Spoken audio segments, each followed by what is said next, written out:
A place where nobody dared to go. The love that we came to know. They call it Xanadu. That's my Olivia. Xanadu. Honestly, it sounds more like Carrie doing Yeah. Olivia. Yeah. Carrie Butler from the... A million lights. Carrie Butler from... She was in the... She played was the Kira original Kira in the musical. In the musical version. Oh, I see, because you two have had the original cast album, I assume, blaring for the last week. Absolutely. Just listening living your best lives. nonstop. Yeah. The nurses that live across the hall from you are just constantly banging on your wall saying, please, I have to wake up and save people's lives tomorrow. That is so funny that you say that, because our downstairs neighbor was like singing opera at like 11:30 p.m. last night. And I was like, I mean, she usually stops. She does this a lot. She usually stops by 10. So it was the first time it was like, girl, it's after hours. Girl. It's quiet. The RA is going to come by. Rita has a story about having an apartment in college, and that her next door neighbor was an opera, like a voice major, and that she would practice in the bathroom. And so Rita would leave her medicine cabinet open, because then you could really hear, and then like take a bath and just like be serenaded. And wow. Right? I love that. Where did Rita go to school? University of Nebraska. Oh, go Cornhuskers. Absolutely. Yeah. Yes. So yeah, I feel like that's such a story of like, that's like the idyllic, youthful, like, I'm just like, I'm stacked on top of people, but like I'm finding the joy in it, kind of, you know? Yeah. Population density. It's important. Yeah. One time collecting all of us, Ryan. Which one? Tall Ryan? No, musical voice. Musical Ryan, okay. Yeah, music major Ryan. Oh, yes, I know what you're going to talk about. Was preparing for an audition, so he was singing in his apartment. What song? Do you remember? I don't remember the song. He was auditioning for a local Chicago theater production of Urinetown, and so he was singing... Run Freedom Run. Run Freedom Run. He was doing the runs of Run Freedom Run. So he was just like practicing at home, and then didn't find out until like months later, a while later, that his neighbor, who was a very snarky, famous gay Twitter account, was very popular on gay Twitter. Thousands of followers on gay I just love Twitter. how you phrased that as if it wasn't a person who had a Twitter account. It was just an account. No, it was a Twitter account that lived next door. It was an AI. Yeah. He is a gay Twitter account. Yeah. Was like, this is why I hate y'all corny music theater. It's along to that ilk, and then did a video of him where you could hear Ryan. You could hear Ryan in the background. In the background. Like practicing. And so people were obviously like roasting, like, oh, girl, Ryan. I'd leave, blah, blah, blah, blah. Yeah. And then that was it. But the internet is a like, bad place, and we should stop putting our content onto it. It's a bad place. Absolutely. It's the bad place. Yeah. Hopefully Elon Musk is going to destroy this website within the next year, and then I'll never have to hear about it ever again. About it again over again. Yeah. Then we'll only hear about, what's the one? The Truth Social. Truth Social. That's where I've been for the last, several years. Just releasing my truths. Releasing my truths. Did you read that truth today? I have like a very small social media presence at this point, and my greatest hope is just for all of those websites to eventually go down and fully free me from the burden of having a social media account. Do you know what I mean? Like, yes. I'm not going to make an account on anything new. This is it. Facebook, please just go into the grave. That's all I want. Yeah. You would think they have, but they just keep. They keep on. But now I'll be a metaverse avatar in 20 years, and it'll still, everyone's last name. Do you want to remember? Just a floating torso. This picture of a sandwich you took in 2008, and I'll say, no, I don't. I don't care. No, I don't. I'm a floating torso doing my grocery shopping as an avatar. Allow people to forget their memories. My mom is constantly, every time I see my mother, she's like, did you see on Facebook this, that, and the other happened? And every single time I go, Mom, no. I don't get on Facebook. I have a Facebook account. I do not click that app. Mm-hmm. I hate to not tell you. interested. She's like, well, how do you know what's going on? And I'm like, I don't. And it's nice. It's honestly, very nice. At this point, I used to be like, well, I like keeping Facebook because I post food rocks on there, but I don't make food rocks anymore unless the spirit compels me to make a new cooking video. So now I really don't have a reason to keep Facebook I have a anymore. Facebook. I use Facebook Messenger a lot because I have friends from grad school who that's like our primary messaging app. But you don't have to have an account, or you don't have to have a profile. Correct. And I do have some. You can delete your profile, but keep your message. Yeah, I have some groups that I'm in on Facebook that I still a little bit feel like I need to be a part of. But just last night, I had the urge of like, oh, wouldn't it be great to just deactivate my account though, and just like not even know what's happening there either. Oh, it feels so good. It sounds so good. We're a pro ignorance podcast, just so everybody knows. Yeah, I don't want to know what's happening in anyone's social life. Pro creating a bubble for yourself. I think it's important. Yeah, pro bubble. Pro echo chamber, absolutely. Keep things to yourself and stop sharing on the internet. Or now, write it down in a notebook. RJ and I have like 6 podcasts now at this point, so we are not the ones to talk about this. But at least we curate what we put out there. Yeah, that's true. We go through a panel. We're truly we're honestly, we're like a museum. We're a work of art. We are curated, honey. Mm-hmm. No, this is not content. This is art, honey. This is art, baby. Thank you. And you said it, Molly. No, RJ, I don't know if you know, but we actually have feedback from a listener that I'd like to read really quick, if that's okay. Yes, absolutely. We'll go to our mailbag corner. Yeah.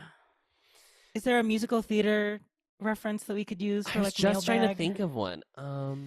There's no like feedback. Snail with the mail. Workshop. Talk back. You're a frog and toad. Snail with the mail. We got to play a clip of it. My nephews love this song. Famously listener of the show, Maddie. The only letter I'm thinking of is there's the letter that gets dictated in Millie, but that's in the musical. I don't even think that's in the movie. And then there's the letter. Listeners, do you hear how I've given a suggestion and everybody's talking like there's truly no references? I have no idea. There's no references in media. Nothing we could ever. A snail with a mail. Matt played the snail. So the Post. RJ's gaslighting me when Steven Spielberg's The Post gets turned into a musical. Yeah. Perfect. Sure. Okay. Katie W says I'm listening to Showgays right now, and Nick Jonas did play Marius in West End, but he played Gavroche on Broadway when he was young. Oh, fun fact! A little rascal at a young age. Yeah, I mean, I guess he was already a child star. It's not like this is a revelation that Nick Jonas was famous as a young person, but younger than we thought, maybe. Yeah, younger than we thought. I feel like maybe that was somewhere in the recesses of my brain, but I'm glad to Katie W for pointing it out to us. You know who also played Gavroche as a wee tot? Dustin, who plays Dustin Gaten Matarazzo from Stranger Things. Oh, Stranger Things. Yeah. Was very famously, I think, the last Gavroche on Broadway, right when it closed. That will ever exist. Last one ever. That's it. That was the deal he swore with the pact he made with the devil. Also, Adam made a note of like, in keeping in Showgaze fashion, we did Les Mis, and at the same time, France was like having. I mean, France is always in an upheaval. Oh, there's gonna be a protest in France, honey. Always be. No worries. Yeah. But streets were on fire. So it was just very much in the news, and of course, like we release our thing and just nary a mention. No mention. Whatsoever. What do you think the news item will be related to roller skates that will come out? Oh yeah, roller skates. Yeah. It's gonna be like the inventor of the. This is so sad. Why am I going here? Oh, the inventor of the. What was that? The inventor of the Segway like fell off a cliff on a Segway. That's how he died. Did he really? Oh my god. Yeah, he had a Segway accident and died. I was going to propose that maybe Trump will roller skate out of the building after he goes in for his indictment. Sure. That's sure. Yeah. Let's manifest that. That'd be fun. You know what? It'd get me to vote for him. I'll say that. If he does it, I'd vote for him. If he shows up in roller skates. Adam will go, honestly, slay. Yeah. I can't argue with that one. Molly. Yeah. This week. Yep. You have a challenge. I do. Your challenge, I don't know if you know, but it's to summarize the plot of Xanadu in 1 minute or less. Is that in your Greek? Yeah, but you have to do it in Greek. I forgot to tell you that this week we're adding a layer. Okay. So I need just like 30 seconds to do a quick translation. All right, this is your 1 minute and your time starts now. Broke painter Sonny Malone is wandering on the beach during his lunch break when he is kissed by a mysterious woman on roller skates and then strikes up a conversation with a man playing clarinet. The clarinetist is famed but aging jazz star Danny McGuire. McGuire had a jazz club in the 40s that went under while he pined for a former co-star who we see as the same woman who kissed Sonny. Sonny tracks down the woman going by Kira, who is roller skating in an abandoned auditorium. Sonny recommends the abandoned auditorium to McGuire to revive his club, leading to a partnership. When McGuire sees Kira, he senses he might remember her but cannot recall specifics. Sonny and Kira fall in love, but she admits that she's a muse who is not meant to get emotionally involved and disappears just before opening night. Michael breaks into the realm of the gods to talk to Kira but must return to Earth, and Kira pleads with Zeus to let her leave. On opening night, Michael imagines Kira performing and then sees a cocktail waitress who looks the same. He talks with her, and it's unclear if either truly remembers the other as the credits roll. 5 seconds left. Oh, yes. Okay. Yes. Good job. That I did not think about that at the end, that it was unclear whether they actually knew each other or not. What was your take on those last moments? I guess I just took it in as she performed. But then it did, you're saying it though, yeah, it does fade into like the quote unquote reality of the club. Yeah, I think that's definitely true, that she is not actually performing, that's his imagination of wishing she were there. What I think could be open to interpretation is that last exchange with the cocktail waitress.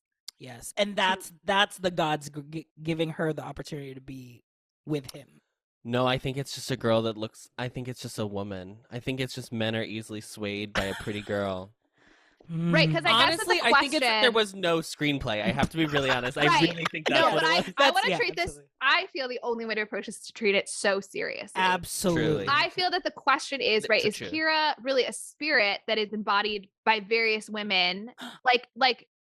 The woman that Gene Kelly was in love with, is that Kira, or was it somebody else? And she unites them in that she's an artistic inspiration, right? Every woman who is an artistic inspiration, they have something that resonates with Kira, and therefore it's represented through living on each of those. Well, they don't necessarily look like Kira, to their eyes, that's a potentially a normal woman, right? So well, Kira here's is the thing. Yeah, I can't wait to tell you this, so I'm going to tell you right now. Okay, this is a character that Gene Kelly played in 1940. Kira? No. Slay! Danny McGuire. Slay. It's the same character he played in a movie with Rita Hayworth called CoverGirl. And then the movie that this is based on, called Down to Earth, also stars Rita Hayworth. So you're thinking it's a reference to Rita Hayworth? Absolutely not. I think they didn't think that far at all. But we can go there. Sure. Yes. Okay. So that's interesting, because my other question that comes up, the reason that I didn't think I would other include, question you have? Yeah, and then I'm gonna be crystal clear on all of this. So I didn't, in the original summary, because I started writing the summary when I was about 3/4 of the way through the movie. Because I was like, let me get down what's happened so far. And I didn't think I'd include the scene where McGuire sees Kira and it's I feel like maybe I know you. But then I felt like I needed to, because at the end. And what's interesting is that in that scene, she's like, no, I don't think you do know me. And I assumed in that scene that she remembered him, but knew that he couldn't remember her because of god magic. Yeah. And that she was part of the deal is when you're a muse, you can't be yes, it's the same me that we saw, that we were together in the 40s or whatever. But then I felt in the very final scene with Sonny, that it seemed like she didn't remember him either. And then I was like, wait, is this part of the curse of being a muse? Did she, when she went back over to the realm of the gods, did she make a deal with Zeus where he was like, you can go, but you have to reset?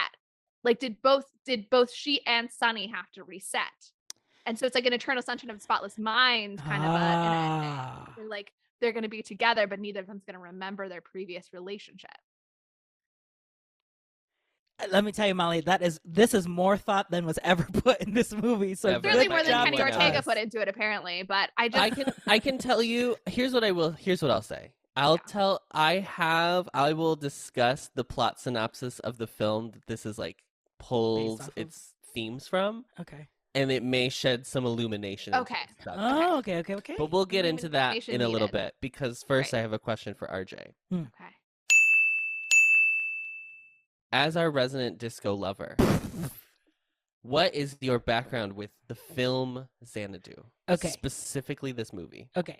So specifically this movie, this soundtrack was in constant rotation in the Silva household. My brother loves the Electric Light Orchestra. Oh, okay. Jams out to it. It was Xanadu, the specific song Xanadu, and then when ELO did the Star Wars theme, the disco version of the Star Wars theme song. You're looking at me like I would know. You've never heard of it? And then it's but that, literally those two songs played nonstop in my house. because he loved ELO. So I knew Is all it the like soundtrack, is ELO like the Trans-Siberian Orchestra, but synthier. but Cynthia and not Christmas? Yeah. Okay. Mm. And I just like knew all the songs and I just assumed that they were just like 80s songs, which I think they were. Like the soundtrack was very popular from what I remember of watching I Love the 80s. Yeah, it was like a huge hit, like the album itself. But this because the movie was not, right? Yeah, Correct. But Magic, the song, went Interesting. platinum in America. Yeah, So, yeah. it was huge. It was huge. So it was just like in rotation of like my. I mean, it's fans. Olivia, but it's yeah. She sounds great. I will say the movie's bonkers. She sounds great. She sounds like it's Olivia Newton-John. Yeah, it's like a visual album basically. It's her. This is her Beyonce. This is her self-titled Beyonce. This is her self-titled. That's where Beyonce got the idea. Yeah. Yeah. So that was my movie background. But later on, when this show gets its Broadway run, when they create Xanadu the musical based on the movie using the same music, that was around like when I was in high school, and I was obsessed with it. So I listened to the soundtrack nonstop.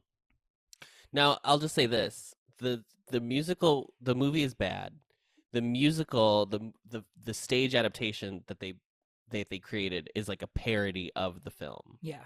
Okay. So the like Kira, like she has like she's like you're supposed to do like a very bad Australian accent. And Kira creating her identity as a person. Yeah. She's like, my name is Kira. I'm from Australia. Like but she's actually. Gotcha.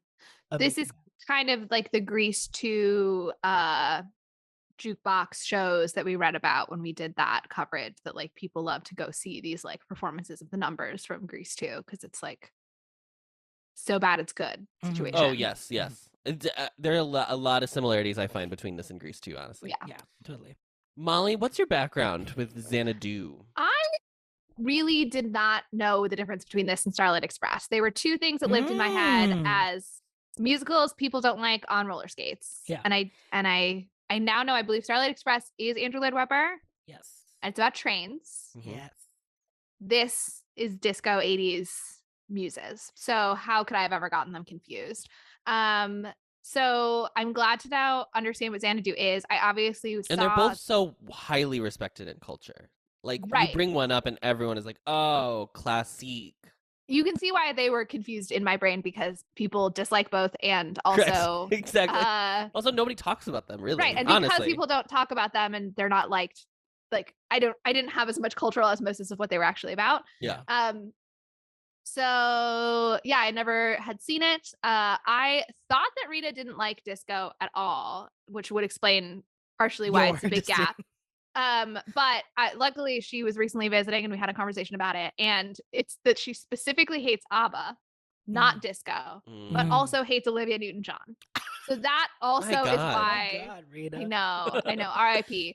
But I think that would also be a reason why. Now, it's interesting that I definitely did watch Grease, so it's not like she was like so put off by Olivia O&J that we never watched movies that had her in it. But yeah, this would be very bottom tier list for the Matini household for sure. Adam, what's your relationship to this musical? Yeah, Adam. I had never seen this before. The only reason I knew of Xanadu, besides obviously the musical, but that was like 2007, I think, when that came out, was I also think it was the I Love the 80s like package they had about it, and like that's truly it. Like I had known nothing. They do from time to time they will play Xanadu at Musical Mondays, like the ends on the roller skates. So I knew that. But like I didn't know. I mean, I know you get a lot of plot in that song specifically. It's like a big like moving the plot forward kind of number. Yeah. The song Xanadu? Yeah, the song Xanadu, obviously. But unfortunately I wasn't able to extrapolate what the fuck the movie was about from that one number, other than the fact that it was Olivia Newton-John on roller skates.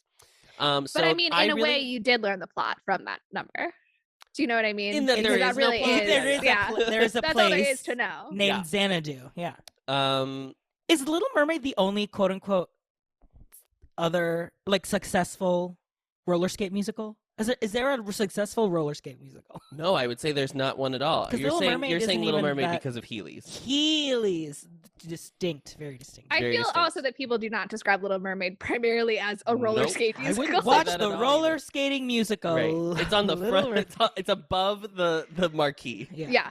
Everyone's favorite roller skating. The musical. roller skating musical, tiny text presented by a Disney theatrical. Yes. Yeah. I think roller skating musicals are an absolute fun idea. And I like that people keep trying to do them. You're rolling right over my closer right now, so I need you Fuck. to. Okay, so I'm gonna and then So we're after going that- to and put a break pin on in your it. skates and just Yeah. go back.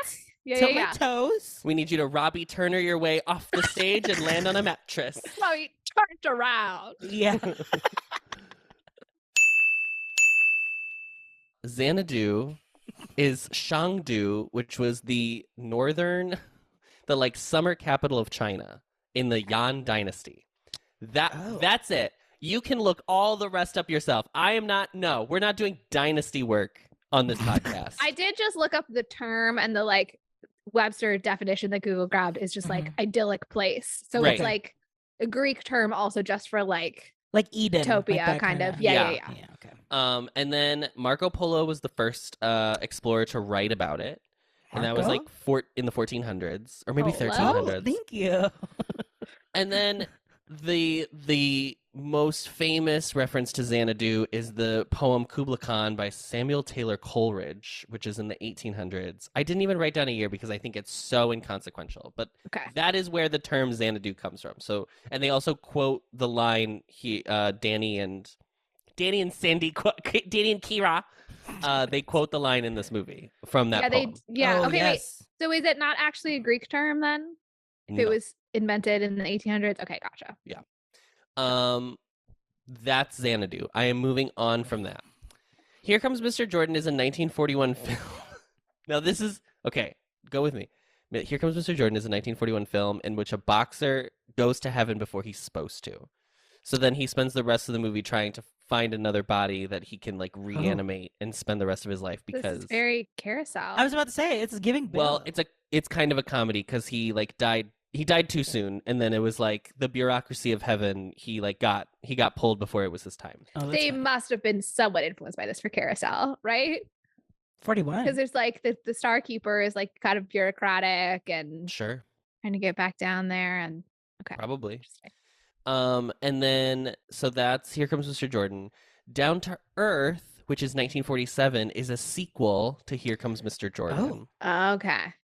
So Down to Earth, this is the plot. This is a quick plot I wrote down. Terpsichore, one of the 9 muses, she's the muse of dance, is indignant to learn that a Broadway musical is being developed which portrays the muses as being man crazy. This is played by, who did I say was played by? Rita Hayworth. Rita Hayworth, thank you. She begs Mr. Jordan to let her go to Earth. Mr. Jordan is the guy in heaven. He's the supervisor.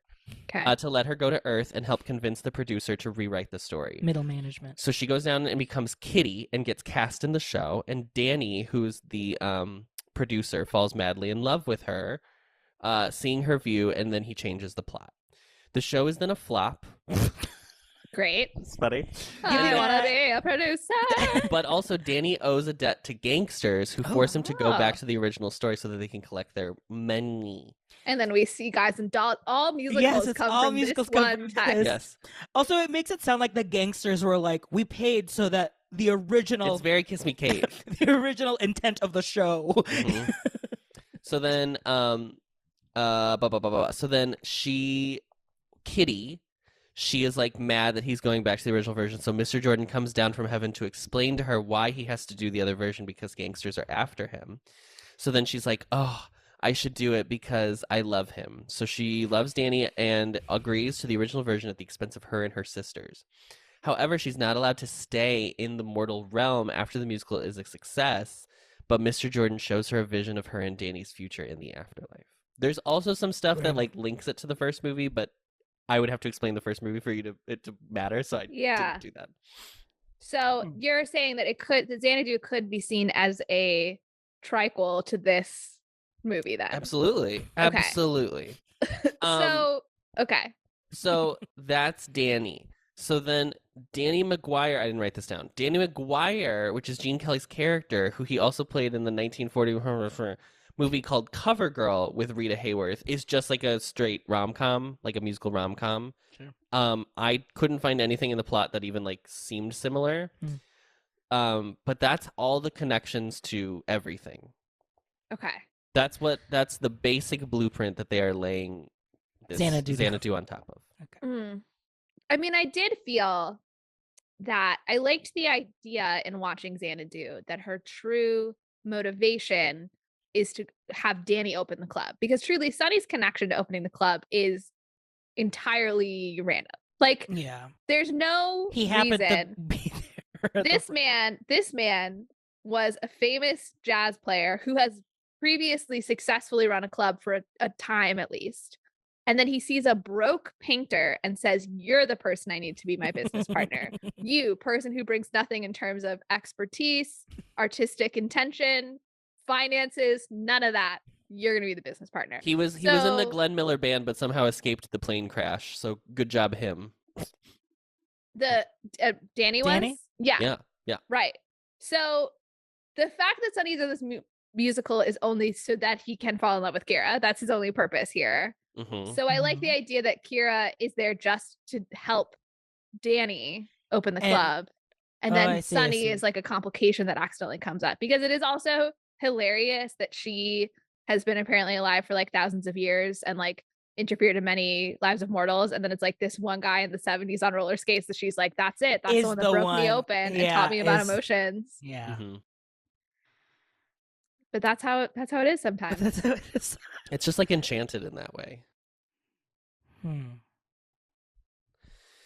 So Xanadu is directed by Robert Greenwald. This is his first picture. I think we probably shouldn't be giving a roller skating musical to someone for their first movie they're going to do. Just a guess. High level of difficulty there. Robert Greenwald, if you look up his filmography now, he is an investigative journalist, documentarian. Ooh. And his last like 9 films have been about like the Iraq War, the War on Terror, democracy dying in America. He's very Michael Moore? Michael Moore. Thank that you. one. Very Michael Moore in that way. But I don't know if they're as famous. Just so listeners know, I did not look that up. I did pull it out of my brain. Yes. She pulled it right out of her brain. It's written, and like, what is written mean? You know what I mean? It is written by Richard Christian Danis and Mark Reed Rubel. Sure. It is produced by Lawrence Gordon. It stars Olivia Newton-John as Kira.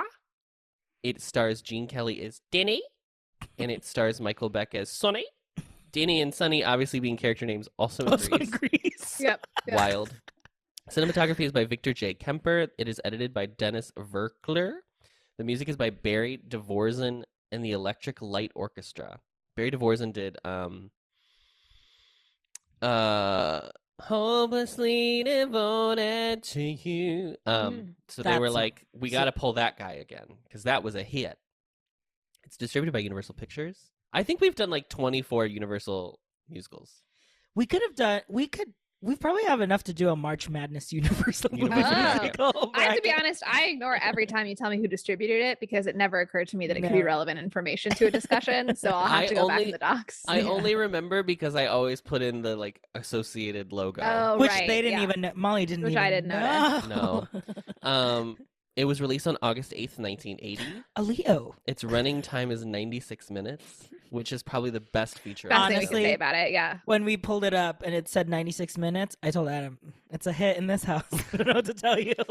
Its budget was a buck and a quarter. A ballooned $10 million from the original budget of $4 million. Oh, wow. Whoa. And its box office was only $23 million.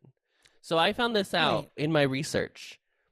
A movie's budget has to at least double when it's in its box office to at least make a profit. Make it back. Okay. I mean, so it's like a technical flop, but it's not like a resounding flop. It's not a commercial flop? It's more a break even. It's more a break even, but definitely a critical flop for sure. Yeah. And like audiences did not like it either. Yeah. But people kept coming. Well, it is originally conceived as a low-budget roller disco feature. At the time of its development, roller discos were huge. And by the time the movie finally came out, like a year or two later, roller discos were dead. Yeah. Wait, I have research that goes to this. Should I give a little bit of that spiel? Yes, is it about how the Reagan administration killed disco? I'm going to blame Kind of. everything on the Reagan administration. Oh, we're going to talk about Reagan a lot, I'm sure, today. Perfect. So this was one of the many dance-based movie musicals that tried to capitalize on Saturday Night Fever, which came out in 1977. However, it was released in 1980, which is after the Disco Demolition Derby, which was on the 12th of July, 1979. So it was like 6 months too late, basically. And I did look it up. Saturday Night Fever was released in December of 1977. So Disco's reign was so short. Yeah. And I do, in talking about Disco Demolition Derby, I just want to say, apologies to RuPaul for bringing up a very traumatic time in her life. But it was called for that event. Oh, I should explain it because there are probably listeners who don't know about it, who don't watch Drag Race. So it was a radio DJ in Chicago who called for this derby where people brought a bunch of disco records and set them on fire in this event to like express that they hated disco and they were so sick of it and whatever. And it coincided with a widespread backlash to gains in gay civil rights in the 1970s and coincided with a quote remasculinization of America. And then the author of the article feels prescient that I'm pulling from, what? Feels prescient. That's all I'm saying. Yeah. Continue. Priya Thomas, the article is called Dancing Muses, Roller Disco, and the Phantasmagoric Feminine Reanimating Terpsichore in the movie musical Xanadu, which is from Studies in Musical Theater in 2019. And she quotes from a retrospective in 2007 that calls it the queerest movie that's not actually about being gay. So we see a real cultural moment of turning into the 80s and what that meant for America, and that really explains the reception that this movie received. In regards to gay and straight, in regards to this film, Douglas Carter Bean, who wrote the book for the musical based on the film later, he called Xanadu what happens when you let straight men near the musical. I blame cocaine. It's like people say, when you hear Ray Charles play, you can hear the heroin. When you watch Xanadu, you can see the cocaine up on the screen. I mean, I feel like cocaine is like a specifically straight people drug, but maybe I'm just missing some of the what was cool in the 80s kind of thing there. Yeah, I'm not sure. I definitely agree with cocaine being used. I feel that energy for sure. I can't necessarily say that only straight people were enjoying cocaina, but would you like to see this Marvel comic book? Sure. Click that link. All right. Whoa. 1980, Marvel released a special magazine of Xanadu.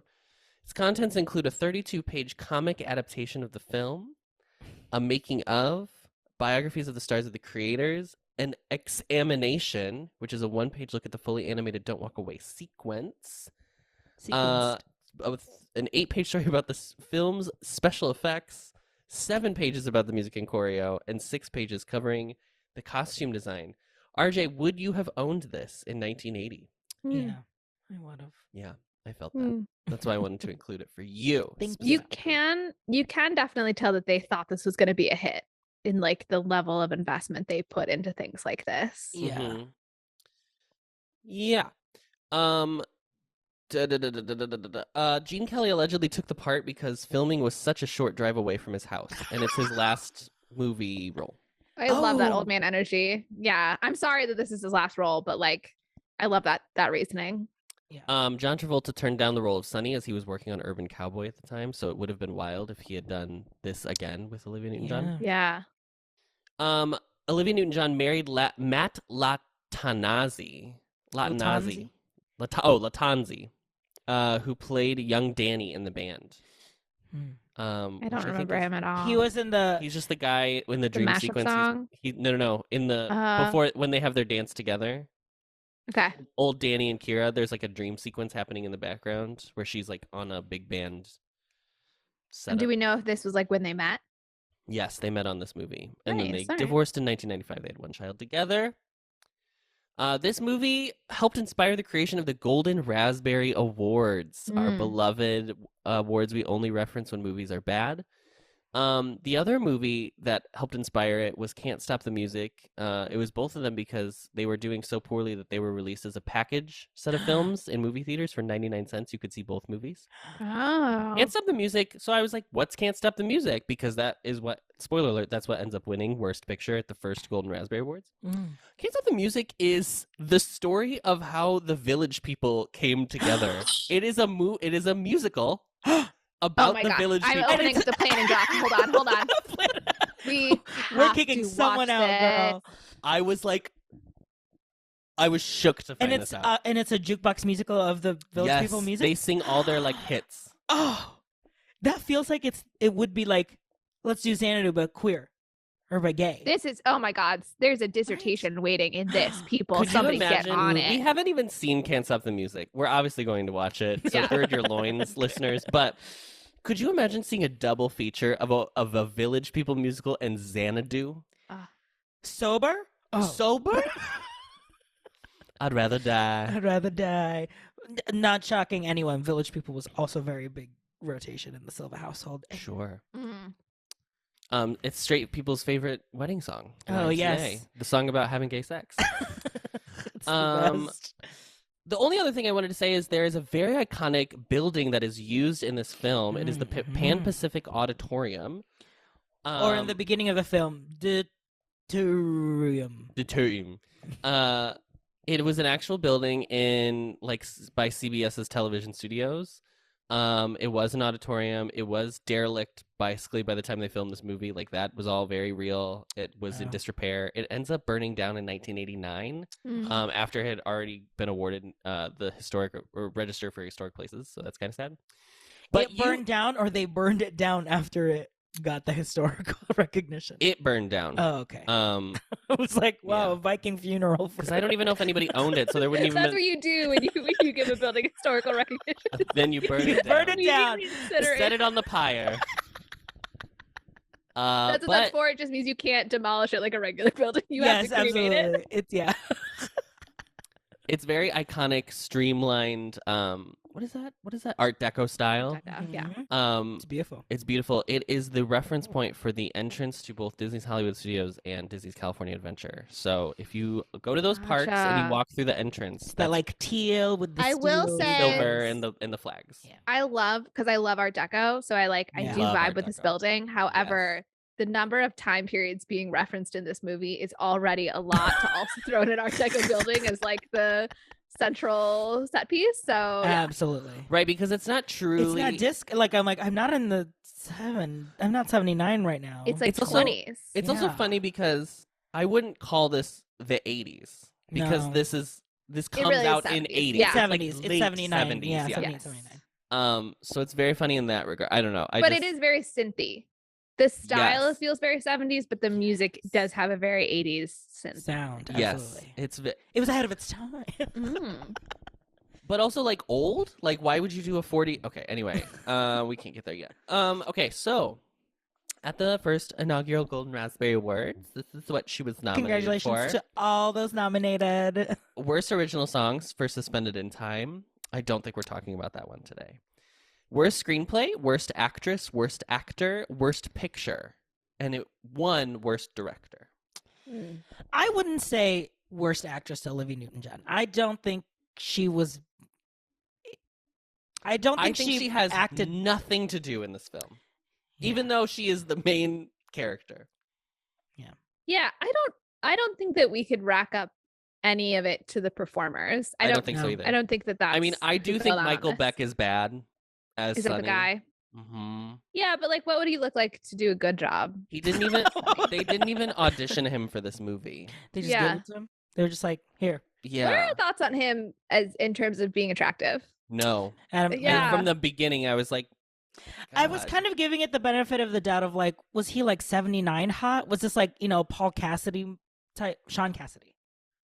I don't know who you're talking about. So, hot, 70s hot, but. There was nothing. There's nothing behind the eyes. I just felt like he has that look that I get sometimes with movie stars where I'm I understand objectively why a person would find this person attractive. Yes. It's just not working for me on a visceral level. Yeah, I agree. Well, in the box office opening weekend, Xanadu is number 3 in its first week, pulling in $1.4 million. Number 2 is a movie called The Fiendish Plot of Dr. Fu Manchu. RJ, any thoughts on that? That is a Warner Brothers Pictures movie, $2.399 million. And then finally, in number 1, we have, at the same time Xanadu is in theaters, we have Star Wars Episode 5, The Empire Strikes Back, who I would say most of the globe regards as the best Star Wars film of all time. On its 12th week? Is that what that means? On its 12th week. And it has made $4.5 million. But this is also like... the real question is, why is Dr. Fu Manchu so close to Star Wars on this list? Yeah, that's what I want to know. It makes 4.5 this week. In total, so far, it's made $139 million. Yeah. Sorry, I had to read the chart correctly. Yeah, this title is not... Can you do us a quick Google, I will RJ, do a on quick the fiendish Google. plot of Dr. Fu Manchu? I mean, what is fiendish about it is my first question. Tell me he's played by a white man. And also, what kind of a higher degree does he have? What type of doctor are we talking about here? It is a comedy film. Don't worry, guys. It's a comedy. Oh, it's a comedy. Well, that's fine then. Adam doesn't like all these PC jokes. Or no, that was RJ. That was RJ. Yeah, finally. You're up your alley, RJ. Yeah. It was the final film featuring star Peter Sellers, who played the dual role of Fu Manchu, a megalomaniacal Chinese evil genius, and English country gentleman detective Nayland Smith. I mean, I could be wrong, but Peter Sellers is not a name that's making me feel like he has Asian ancestry. What's giving you that notion, Molly? Yikes! So it's like a British humor film situation. British man. Helen Mirren is in it. An early Helen Mirren performance. Wow. Peter Sellers famous for playing Clouseau in the Pink Panther series. Yes, Yes. true. Well, let's get into it.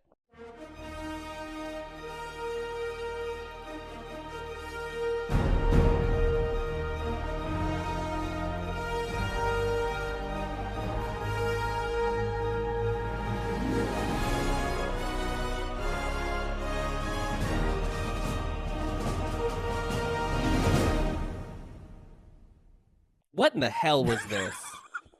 And I don't mean that it was... Okay, wait. No, let me be clear. I don't mean that it wasn't entertaining. This is objectively bad. But the question is, did I have a good time? I think I did not have as much fun as I wanted because I wasn't under the influence of anything. I was stone cold sober watching this. Yeah. I didn't even have a glass of wine. See, yeah. I had one glass of red wine, and that was enough for me to be like, this is fun. I'm having a good time. Yeah. Okay. Enjoyable. So at least one glass is what we're recommending, but probably more would be. I mean, smoke it if you got it. Smoke it if you got them. Yeah. I mean, look, Rita, Nan, listen, whatever you want to do. Whatever's, now, it's whatever, 2023, baby. Yeah.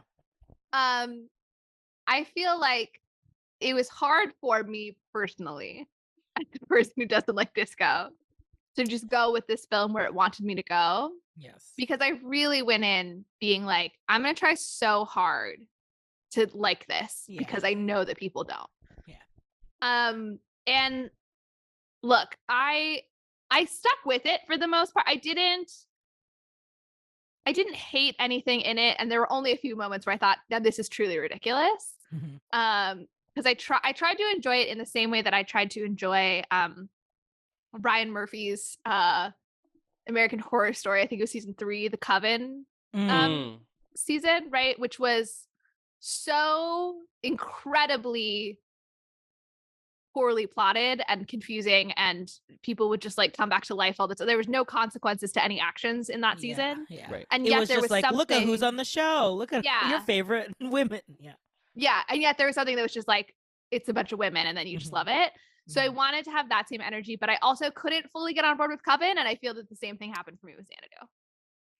I will say I probably enjoyed it the most, but I will say, since this was also my first time watching it, the fast switch ups and changes in what I was expecting to watch did throw me off. That I was like, I was on board on a little bit of like what you were giving me, but because you all of a sudden threw in an animated sequence or threw in a shopping montage kind of, that I was like, oh, or like a very extended, extremely extended sequence of the two types of songs that could be played in this club, that I was just like, oh, you're slowly losing me, but I'm still gonna keep on that, like, I'm still enjoying something. I think my thing was like, I don't mind. I'm trying to be better about not minding if a movie is not aiming for more than just vibes. Yeah. But I thought they overcomplicated things where I was like, well, just be simple if you're going to be simple. If you're just trying to be like, it's a good time. What part of the plot did you find complicated? I feel like Gene Kelly's character did not need to exist in this movie, still could have happened. I think they would have had to I totally disagree. Okay. No, go ahead. Because you're saying that the core story is like they're falling in love. It's a love story. It has nothing to do with Gene Kelly. But Molly is saying that it's Danny's like second. The love story is the time. The time is spent on the love story, but it doesn't drive the plot at all. I feel that opening the club is what the plot is about. Right. I think they could have done both at once with one character. So you want Olivia Newton-John to just get together with Gene Kelly? Because Adam thinks that it's fine for huge age gaps in a relationship. No. Yeah. I think it only should have been Sunny, and then you would have had to figure out like Sunny's dream was to open a club or whatever. But I liked that there was a reason for opening, like a past that we were harkening back to. My favorite number was the 40s 80s mashup. Okay. So okay. I would have liked that more than if it was just like Sunny was imagining just like a guy. different. He was just a Ryan Gosling type of, I'm going to say, jazz figure. I will say it was very interesting, and I felt very nuanced of like, the Muse character has inspired many people, and like there are two people, the two main characters have been inspired by Kira. Yeah. So I was like, oh, that's interesting. I don't know if that but here's the thing. I don't know if that is what the movie is saying. Because he goes on to be like, for 35 years, he like runs a construction company. So did he run away? He goes back to the family business. Yeah. So did he run away from Kira at the time? Her purpose is not to give your whole life meaning. It's to inspire art, right? So she came, she inspired his art. He created made art. Some great records. And then she was like, peace. My role is not to fall in love with you and like spend the rest of our lives together. Like I inspired it, and then I leave. And then he fell in love. He didn't have the gumption to like. My problem is like, it just is okay. I hate even arguing about this movie because the movie doesn't care even enough to like make a coherent plot. Okay, but like, what are we going to talk about in this podcast? No, I understand. I just want to be clear that my argument is like, I understand that the movie's not trying to do this. So like, don't be mad at me. But that's what we're doing. That's the author, baby. We're going for it. Right. Mm-hmm. My issue is like, it is not. I felt. For me personally, it was not clear. So I'll say this. Sunny creates the mural that they jump out of at the beginning. Did he though? That is a question that I have. So it is not okay. So it was originally shot, and it's in the making of. They have like a whole scene. They like talk about how I don't know, something. We blah, need blah, this blah, comic book. Okay, but yeah. We gotta get this comic book. But it was cut for time, basically. But yeah, so he created the mural. That's the mural he references. They knew the Showgays rule that it had to be 90 minutes. Well, I appreciate that. Oh, but it's that's Chekhov's also mural. Yeah, so it's a Galatea thing. Okay, wait, no, actually, this adds a whole layer to Kira and who is she and what is representing, because he created the visual appearance of Kira, right? Like he created that woman as the muse. This is my problem. Is like she didn't exist before his version of her. So how could 40s Kira look like current Kira? So that goes to the theory. To your theory, yeah. She is not actually like, there is let's just call this spirit Olivia. Yes. Right. So there's Olivia. Please let's. So Olivia. Well, Terpsichore, I guess, is the spirit. I guess we call her Terpsichore. Okay, so Terpsichore is this enduring spirit of a muse that inhabits real women at the moment that they inspire art. And then Kira is like Sunny's particular sort of like version of what that muse would be. But like she is represented consistently by one performer for like clarity for the audience, but she's not like, but like Terpsichore doesn't look like Olivia Newton-John literally all the time, actually. It's a device just for us to kind of like understand. It's a theatrical device, which I know is like you're not really going to get it. It's like complicated, but it's hard. It's funny because they did this in the Wonder Woman sequel where they had Chris Pine come back in spirit to Wonder Woman to a man, to like a different person, but we kept seeing Chris Pine, but in reality, exactly, people were seeing that other Chris Pine, the Chris Pine situation. Yeah. I think the classic Chris Pine theory, study, I mean, I don't know. It just doesn't work for. I hear you, sure, but I don't think it does it well enough for me to be like, okay, I buy it. I don't know. That's all. I wish that there was just a little bit more that Kira knew of the stakes ahead of time, because I did feel like her rules, her role as a muse, what the actual rules were for her, that Sunny was trying to like, say like, no, I love her as who she is. It didn't come until later that I almost felt like I wish there was a little bit of a little explanation. Maybe if Zeus was like, or maybe her with the other muses, it's like, we're free, let's go, and something that like explains that she is a muse. I mean, it was just all visual. I mean, I guess the yeah, I guess. Okay, so I will say I read the article about the movie before I watched it, so I knew for sure that she was a muse. She was a muse, yeah. And like what it was referencing, because that was how it worked out in my schedule. I feel like, I mean, I felt like I knew that she was a muse from the start of the movie, just like what you picked up on. Because if you show a group of women, kind of women hanging out in flowy dresses, I just am like, God, absolutely. It's the muse again with the muses, my God. Yeah, I mean, I guess because but are you also saying, RJ, that like not just like confirming for the audience like she is a muse, that's the deal, but also like that she's not meant to get involved, and actually fall in love. Okay, that I wish like the rules of the mission, because it didn't. She never like expressed that she was conflicted, that like, oh, I'm going in too deep, I'm falling in love with him. Until the scene where it's like, but I'm a muse, and that I can't fall in love with you. Okay, but my question is like, okay. So I'm gonna make you take this movie seriously. Yeah, Molly, your concept is that Terpsichore. Yeah. The reason she comes back has nothing to do with Sunny. Correct. And only is about Danny. Yes. Sunny is just like a innocent bystander in the whole situation. He's just a guy who happens to be around. That can't be true, because he is the one that brings her back to life. Because him sketching that whatever the fuck he sketched and ripping it up in a very, I have to say it, Mary Poppins-esque manner of the floating bits of paper through the sky brings, much like bringing Mary Poppins down to save the Banks family, brings the muses back to life. Deus Ex Poppins. Yes. It is his thing that instigates this whole situation. Insight. So it has to be him. Okay, but here's also what's interesting about that. The floating papers prompts all the muses to come to life, and then they go off in every direction. So I interpret that scene to mean, hey, there are 8 other movies happening right now. One is the Village People. What is the Village People movie? Okay, now here's my other question. Terpsichore is the muse of dance. Yes. Sunny is a visual artiste. Mm-hmm. And Gene Kelly is, in this film, a clarinet player.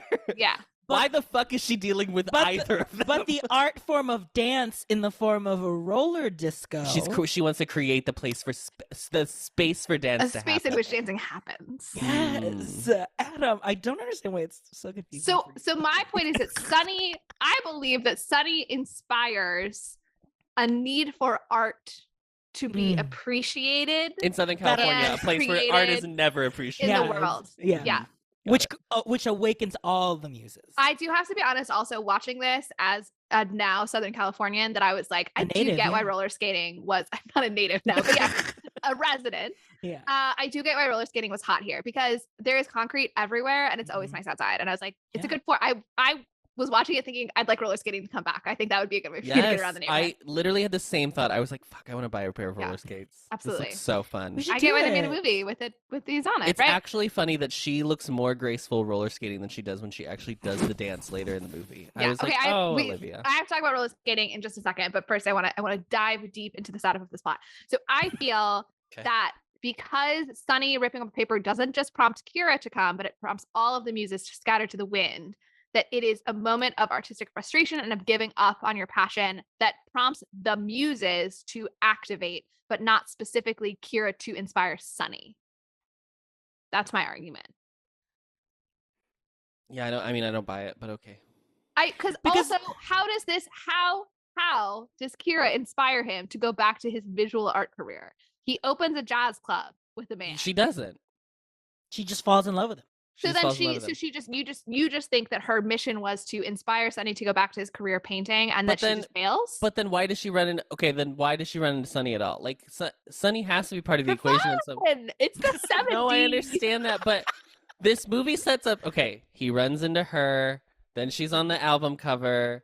Then he sees her again. Beebity-ba. Why does he run into Danny? First of all, this is actually my real problem with this movie. Sunny and Danny are not friends. Sunny is her puppet to get Danny to the place he needs to go to open the club. But she does nothing to set up Danny and Sunny meeting. Listen to me. Listen, Linda, listen. Her objective is get Danny I'm watching a woman unravel in front of me. Arguing, a bunch of 30-year-olds arguing about the plot of Xanadu. The title is Showgays. You should have known that we were going to take this very seriously. Absolutely. Okay. Her objective is to get Danny to that auditorium to open Xanadu. Fine. That's the thing that she wants out of this. I agree.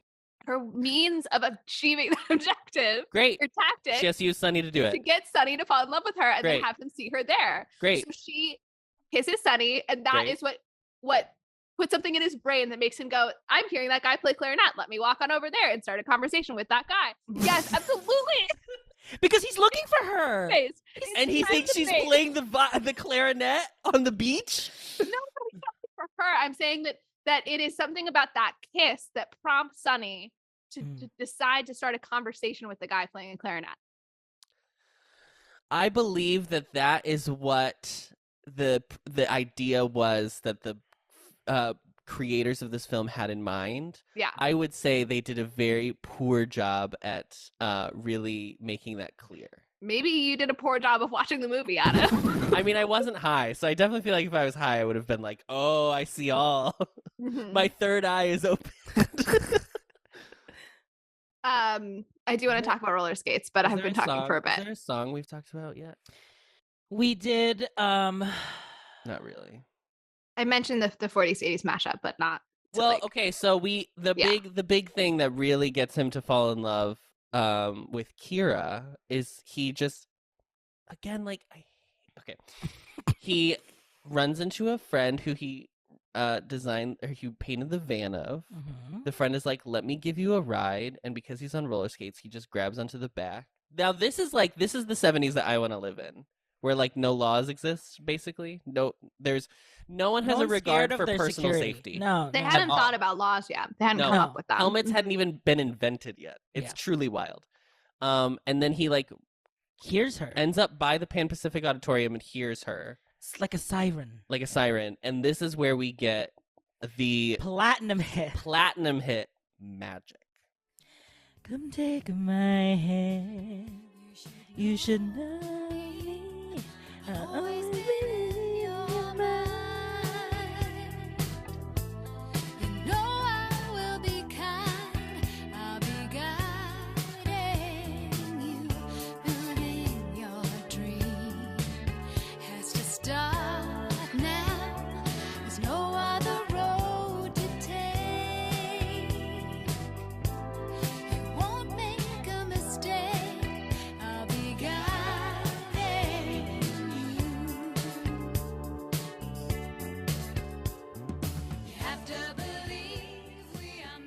I have no thoughts about the song. I do like that she's just like moving around the room.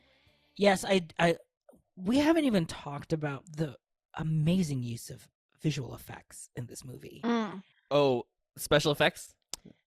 Video transitions, scene to scene. Oh my god, the transitions. And like her just kind of fading in and out, like, you know, as a spirit, the spirit of Terpsichore. Terpsichore. I mean, okay, so now we have to get into the nitty-gritty of this article that I read. Oh yes, about the please. technosensual, the hybrid of flesh and technology. Oh. This article talks about how Kira's flight is represented by the roller skates, and her materiality is very ambiguous because of the streaks of light that follow her, and it's sort of this like, is she even real? Question mark, right? So the article author Thomas argues that the roller skates act as a sort of prosthesis and conjure up the idea of flight, and she connects this to the ballet La Sylphide, which premiered in 1832, which means sylph, which is an air spirit. Yes. And this ballet was the first to introduce the use of the point shoe as an aesthetic choice rather than like an acrobatic stunt that happened somewhere in the ballet. So not the first time ever using point shoes, but like we're dancing on point shoes to like conjure the idea that this dancer is an air spirit, is floating, right? There's a long association between shoes and female sexuality. If you look at like Grimm's fairy tales, right? And in the Romantic era, which we're in with the early 1800s, French artists often focused on the Muses as flying because of an association with freedom and flight. And La Sylphide focused on the element of air, which likely was meant to evoke the Latin inspirare, to breathe upon, but also the root of inspiration, which was associated with the spirit of revolution during the July monarchy in France, the monarchy which is being rebelled against in the musical Les Miserables. So there's also, in this same era, a long tradition of mechanisms and onstage tricks to evoke the supernatural and the idea of flight on stage. In the early 1800s, Paris, which is, as you probably don't know, sometimes called the City of Lights. The artists there, the City of Love. Artists there drew analogies between the quote wondrous otherworldly force of mythical creatures and the city's new technological innovations, frequently turning to woman as a metonym for a new immaterial power. A metonym, because I mean, obviously I knew and didn't look it up just to find out, but just for everybody else, is a word, name, or expression used as a substitute for something else for which it is closely associated. For example, using Washington as a metonym for the federal government in the United States. Very close to the word synecdoche, which is when you use a part of something to represent the whole, such as calling your car a set of wheels. And I bring up a synecdoche specifically because it's the only word that I've ever taught my mom, and she was impressed that I knew it. So basically conflating the transformative power of a muse with the transformative power of technology, modernity itself was associated with the form of a woman during the Romantic era. So, you know, we're drawing from Kubla Khan, we're drawing from La Sylphide. You know, it's a rich artistic tradition that Xanadu is really presenting on screen, and it's sad that all of the plebeians that watched it in 1980 are not getting the visuals, metaphor, visual language. And I think maybe if they were a little bit more tuned into Romantic era ballet, it would have been a really different reception, you know? Yeah, sure. It would have. I mean, we wouldn't even talking about Star Wars today. Oh, absolutely not. No. We would be discussing Sam. In 2000 and whatever, the Walt Disney Company would have bought the production company that made Xanadu. The ninth installment to Xanadu. And people would still be arguing about if it was good or not. I mean, my God. I mean, if they did do sequels, would you just do the different muses? Or would you do Kira in another... Wow, what a door you've opened. Right? Like, would you do another Kira Molly's in a different rethinking time her closer as we speak. I don't know the nine muses. I don't know them specifically. There's definitely like poetry, but I think there's like fictional poetry and also epic poetry, which is basically like storytelling. Isn't there one that's for like accounting or something wild that you're like, that's not an art form? Well, I have it right here, Molly. Okay, great. Calliope? Calliope? Calliope. So many options.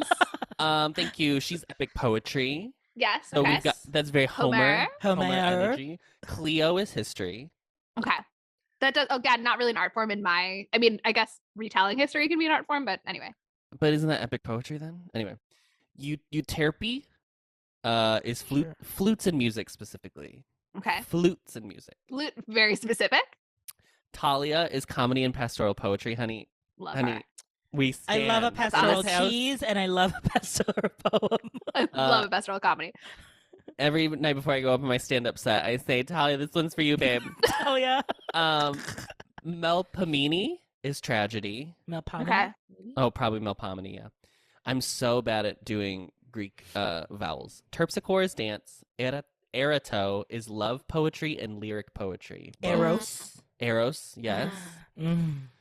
Polyhymnia is hymns and sacred poetry. There's a lot of poetry. A lot of poetry. Have to be clear. The Greeks love that poetry. And the last one is Urania, and she's astronomy. Slay. So astronomy is the one, not accounting. That makes more sense. But astronomy. STEM queen. STEM queen. STEM. We've got to support astronomy women in is STEM. a science.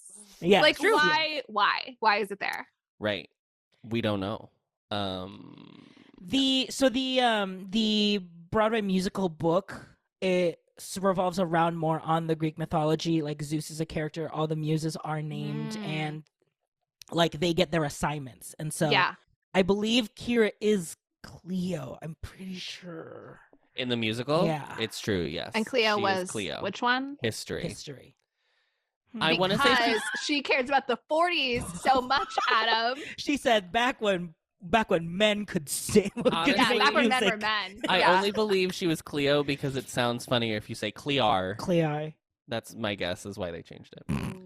Sure. That's Talia for you, girl. That's Talia. That Talia. Honey, Talia's magic. Inspiring my bits tonight. I think, did you have more about roller skates? You said you wanted to talk about roller skates. That was what I wanted to tell you about that article. But if you have just feelings about roller skates, I'd love to hear them. I'm so bad at them. But I'm better with skates than blades. Oh, mama, do not give me blades, mama. Did you not blade as a child? I did not blade. I scoot, not blade. You scooted. Okay. I'm scooted, not. Because I feel that like the inline blades 1990, like I feel like I was the right age at exactly the right time when that was the thing. Did y'all watch Brink? Oh my god! I did not. Yes. Iconic decom. One of the greatest movies ever told. Ever put to film. The line at the end of the day, win or lose, I'm not you, so it's still a good day. Still the greatest burn I've ever heard on film. Poetry. Which poetry was that? Thank you. Yes, one of the many Muses poetry. But yeah, I was like pretty good at ice skating, but for some reason rollerblading, I was like too much. There's too much going on. I just feel the worst part is like I really would love a world in which I roller skate. The problem is like you need a space to learn how to do it. Yeah. And the only place if you live in a city is like outdoors in front of other people. And like I'm not putting myself through that. I'm sorry. Am I grown ass age? No. And it does feel like you have to wear 90s clothes. Like you have to wear like the short shorts, like a tank, and then like an open shirt. You have to wrap a t-shirt or wrap a long hoodie sleeve, or wrap a a jacket around sleeve. your yeah. Look, you come on and visit me in San Diego. We will find a spot for us to all do some roller skating together. Absolutely. Ideal. By the we'll hop in the Queen Mary and then roller skate down the is Queen Mary? Queen Mary's in Long Beach. No. That's Long the Midway. Beach. The Midway's down there. I'm talking about He's trying to. We could go right to Comic-Con. That's what we all know and love. Absolutely. San Diego. Famous San Diego. Go to Petco Park. Let's talk about a song. Let's talk about. I want to talk about Danny. I do want to talk about Danny because I do think Gene is obviously good in this. I don't think there's ever been a movie he's been bad in. Yeah. I will say I read an article about the fact that Gene Kelly was in this, and it took me until they were sitting down in the diner for me to go, oh wait, that's Gene Kelly. Wow, it's so funny because I was like, I don't think I. Yeah, I don't think I would have clocked him right away. Oh no, I feel like I saw him and I was like, oh, it was the opposite reaction. Interesting. You're just more in tune with, but you're not a Gene. Are you a Gene? I'm a neither. Because I didn't watch. Gene or what's the other option? Frank. Fred. Gene or Fred. We talked about Astaire. Okay. I thought that you were going to, it was be like a Danny Kaye.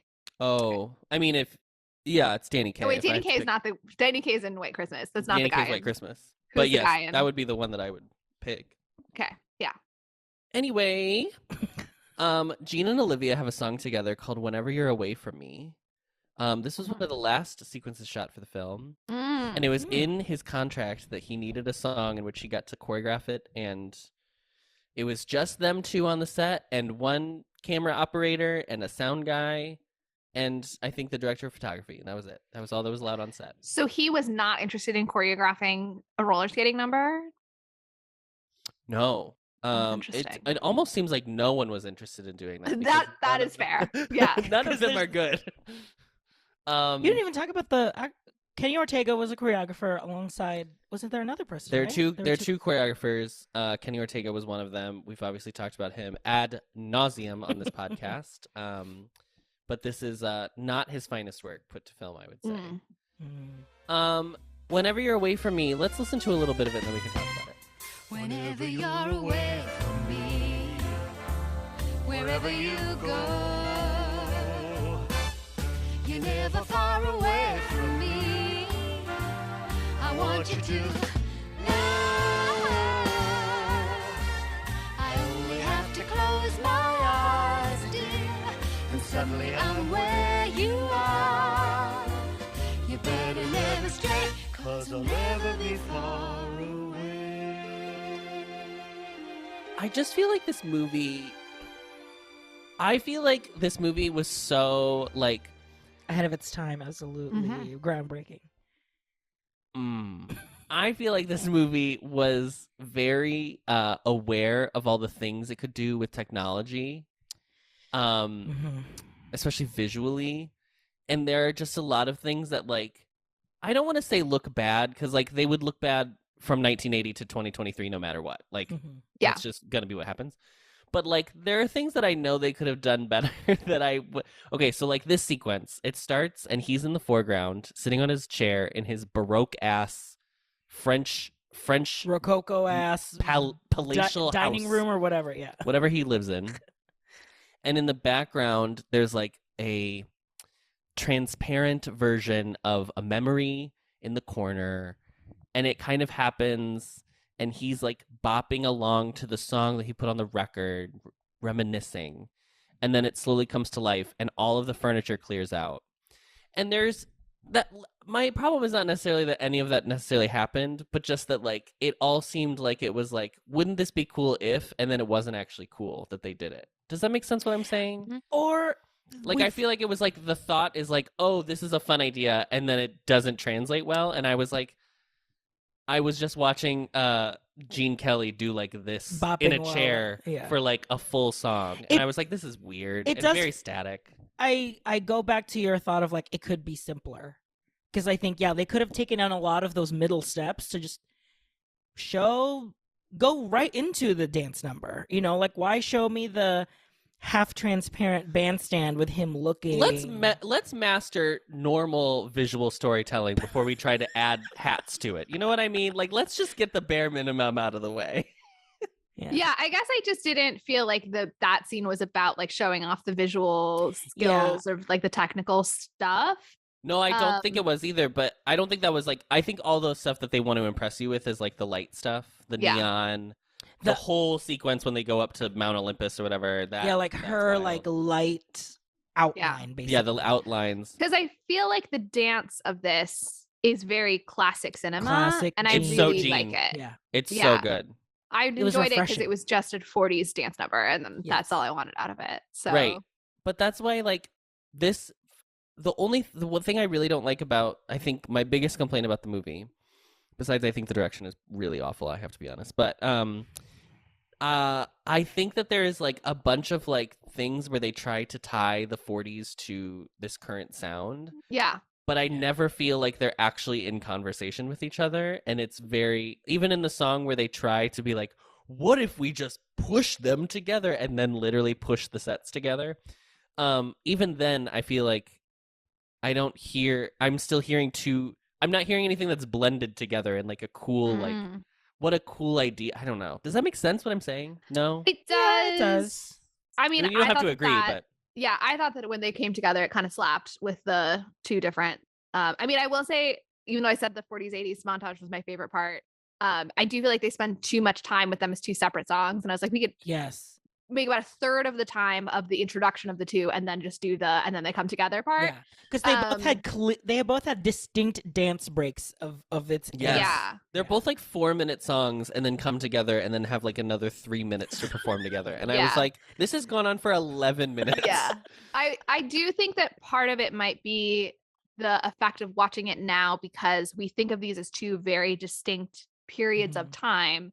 Whereas at the time that it was made, it was just, what if we make the 40s modern? And so I judge it differently when I try to think of it that way, because you could try to 2023 a 1940 song now and you can create something interesting, but that doesn't mean that like 2023 is the best era to put in conversation with the 1940s necessarily. It's just they like were just you always focusing are on curious, them. what if you make it modern? Yeah.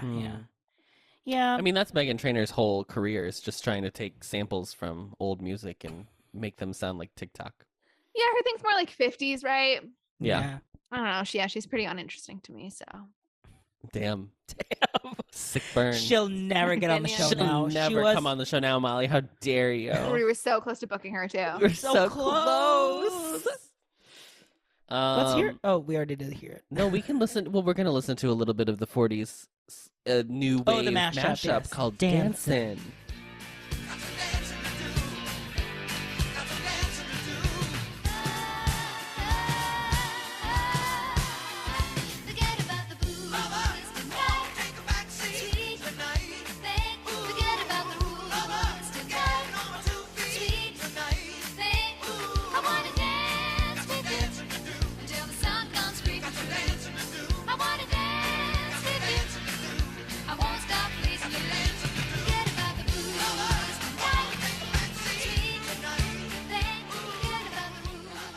Adam did gasp when the two set pieces became one. He couldn't believe that's where that couldn't believe that it was happening. Leading to, yeah. I think it was more that like there was space in between. It didn't look like it was they were gonna mesh together. Yeah, just in a physical sense. I was like, oh wow, they did it because they interwove rather than like one just was the foreground, one was the background. It was like they both had foregrounds and backgrounds, and then they laced so nicely. Yeah. Great. Yeah. I just I don't. I mean, that's fair. I can't say anything to convince you to care about this movie. That's for sure. Yeah. Okay. Can we talk about, we've talked ad nauseum about Danny, right? I do want to talk about Sonny, maybe his career, maybe his life goals. What's he doing? What's going on with him? It was an interesting job that he had. Of like, this has got to be the coolest sellout artist job you could possibly have, right? Like you get to repaint iconic album covers, but just as big because printing didn't exist. Like mass printing like this didn't couldn't exist. scale. You couldn't scale print. Because like album art is so varied and like not like contained, like make him like a portrait artist or something where it's like all people want is like this one boring interpretation of like make me look good with my family or something, right? Like I could see that being really frustrating, but like he works at the JCPenney home photo studio. Exactly. Just like painting portraits. That would be funny. But instead they were like, what is the coolest thing you could possibly do that would make you a consistent salary as an artist? And it's like repainting album covers has got to be that. Yeah. I kind of like attune it to like set painting, that I'm like, you're essentially like painting, you're like a set painter at this point. Yeah. Like and I understand that like if you want to like have your creative expression out there, it's still limiting. But like of the things you can do, especially when a computer could do this in 5 seconds now, like the privilege of being alive in the late 70s and being like, I'm just a cog in the machine, man, when I get to be paid every day for the art that I make. For like, I'm literally making art. I mean, he does probably work for one of the worst people ever committed to a movie musical. I mean, this man was literally like capitalist nightmare. Not a great manager, but like makes what's his name from Newsies look like a saint. But it is funny because he was like, you just gotta paint this exactly. Don't do your little thing. But I'm like, he's painting Olivia Newton-John. Like that's Olivia Newton-John. So the complaint was you're spending too much time making her look perfect, but I need this to look exactly like a photograph.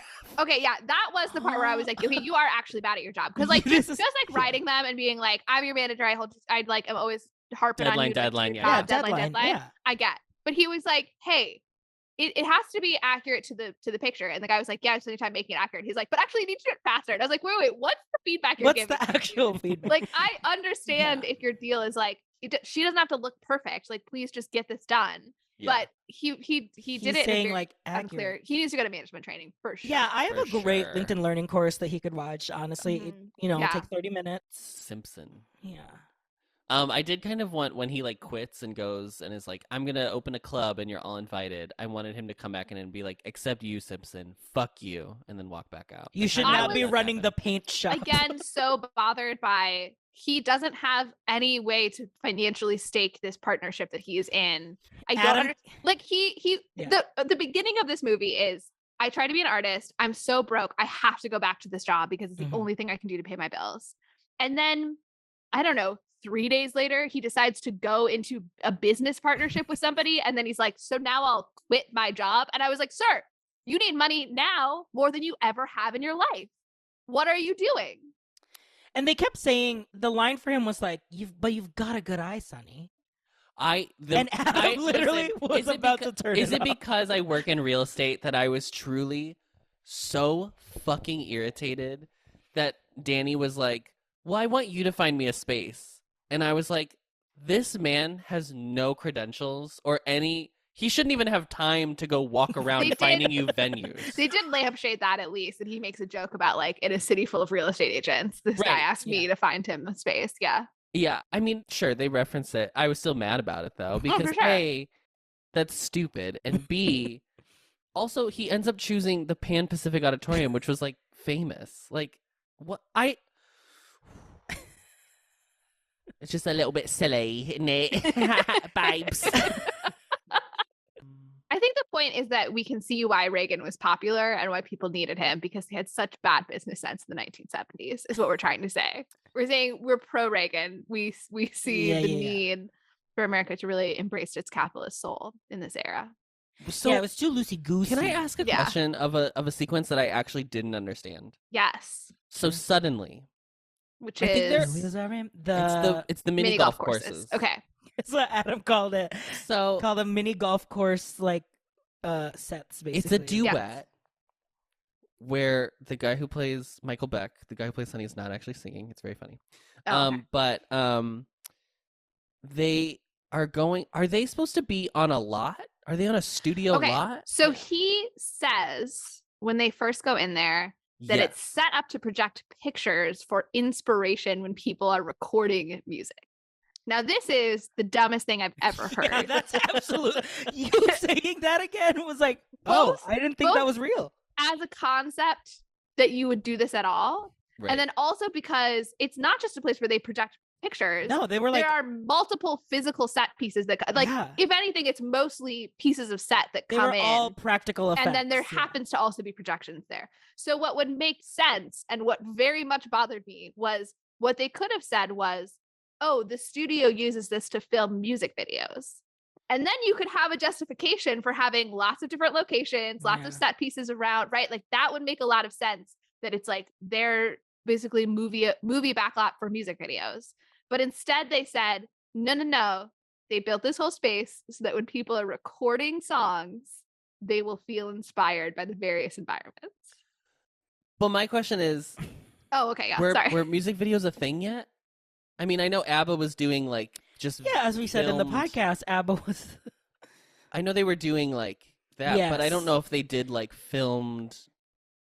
As we traditionally now think of a music video, I don't know if they were doing that yet. I think they were still like filmed, because a lot of the disco music videos. Even so, this had to come from somewhere. So if truly, somebody, please, my God, the four of you that listen to this podcast, if one of you knows, if one of you is a musicologist, in the 70s, that they literally did this, where they just had environments for people to be inspired to create music, please tell us, because I have to know how inefficient everything was in the 70s. It's so important to my understanding of culture that I have to know that there was just a studio filled with like mini golf course holes just for people to be like, oh, a desert. Like, ooh, a train is about to hit me.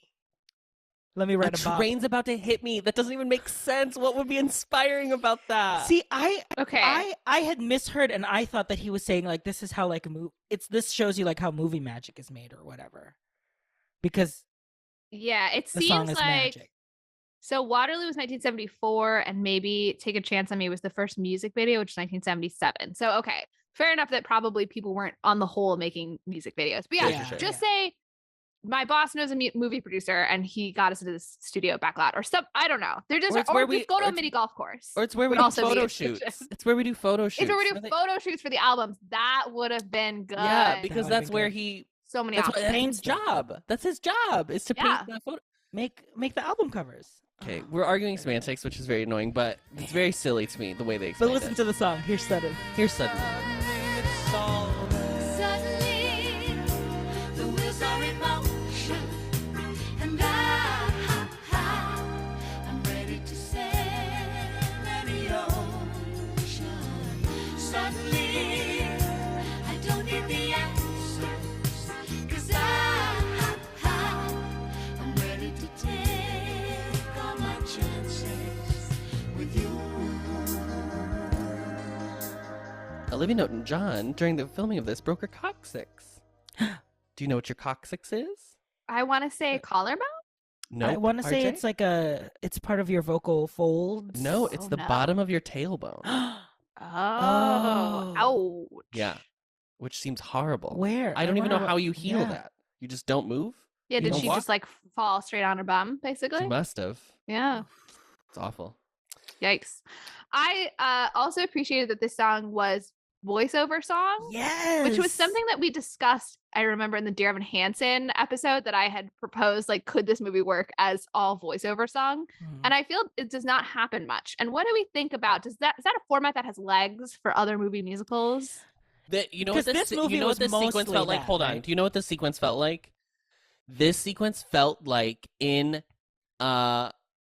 Singing in the Rain, in the one where Gene and Debbie are in the studio and they're like falling in love, their love song, where they're like surrounded by, they're on the ladder. Yes, it felt like that sequence to me. So that's why I was like, maybe this was like a bit. They're like, well, let's do a Gene, a classic Gene. Yeah, this movie is mostly voiceover song. I want to say Olivia, all the proper ELO songs are like just Olivia like soundtrack. Has been the only one to really like you see her sing. She's the only person that sings in this movie. Yeah. Well, no, Gene sings in the movie. That's true.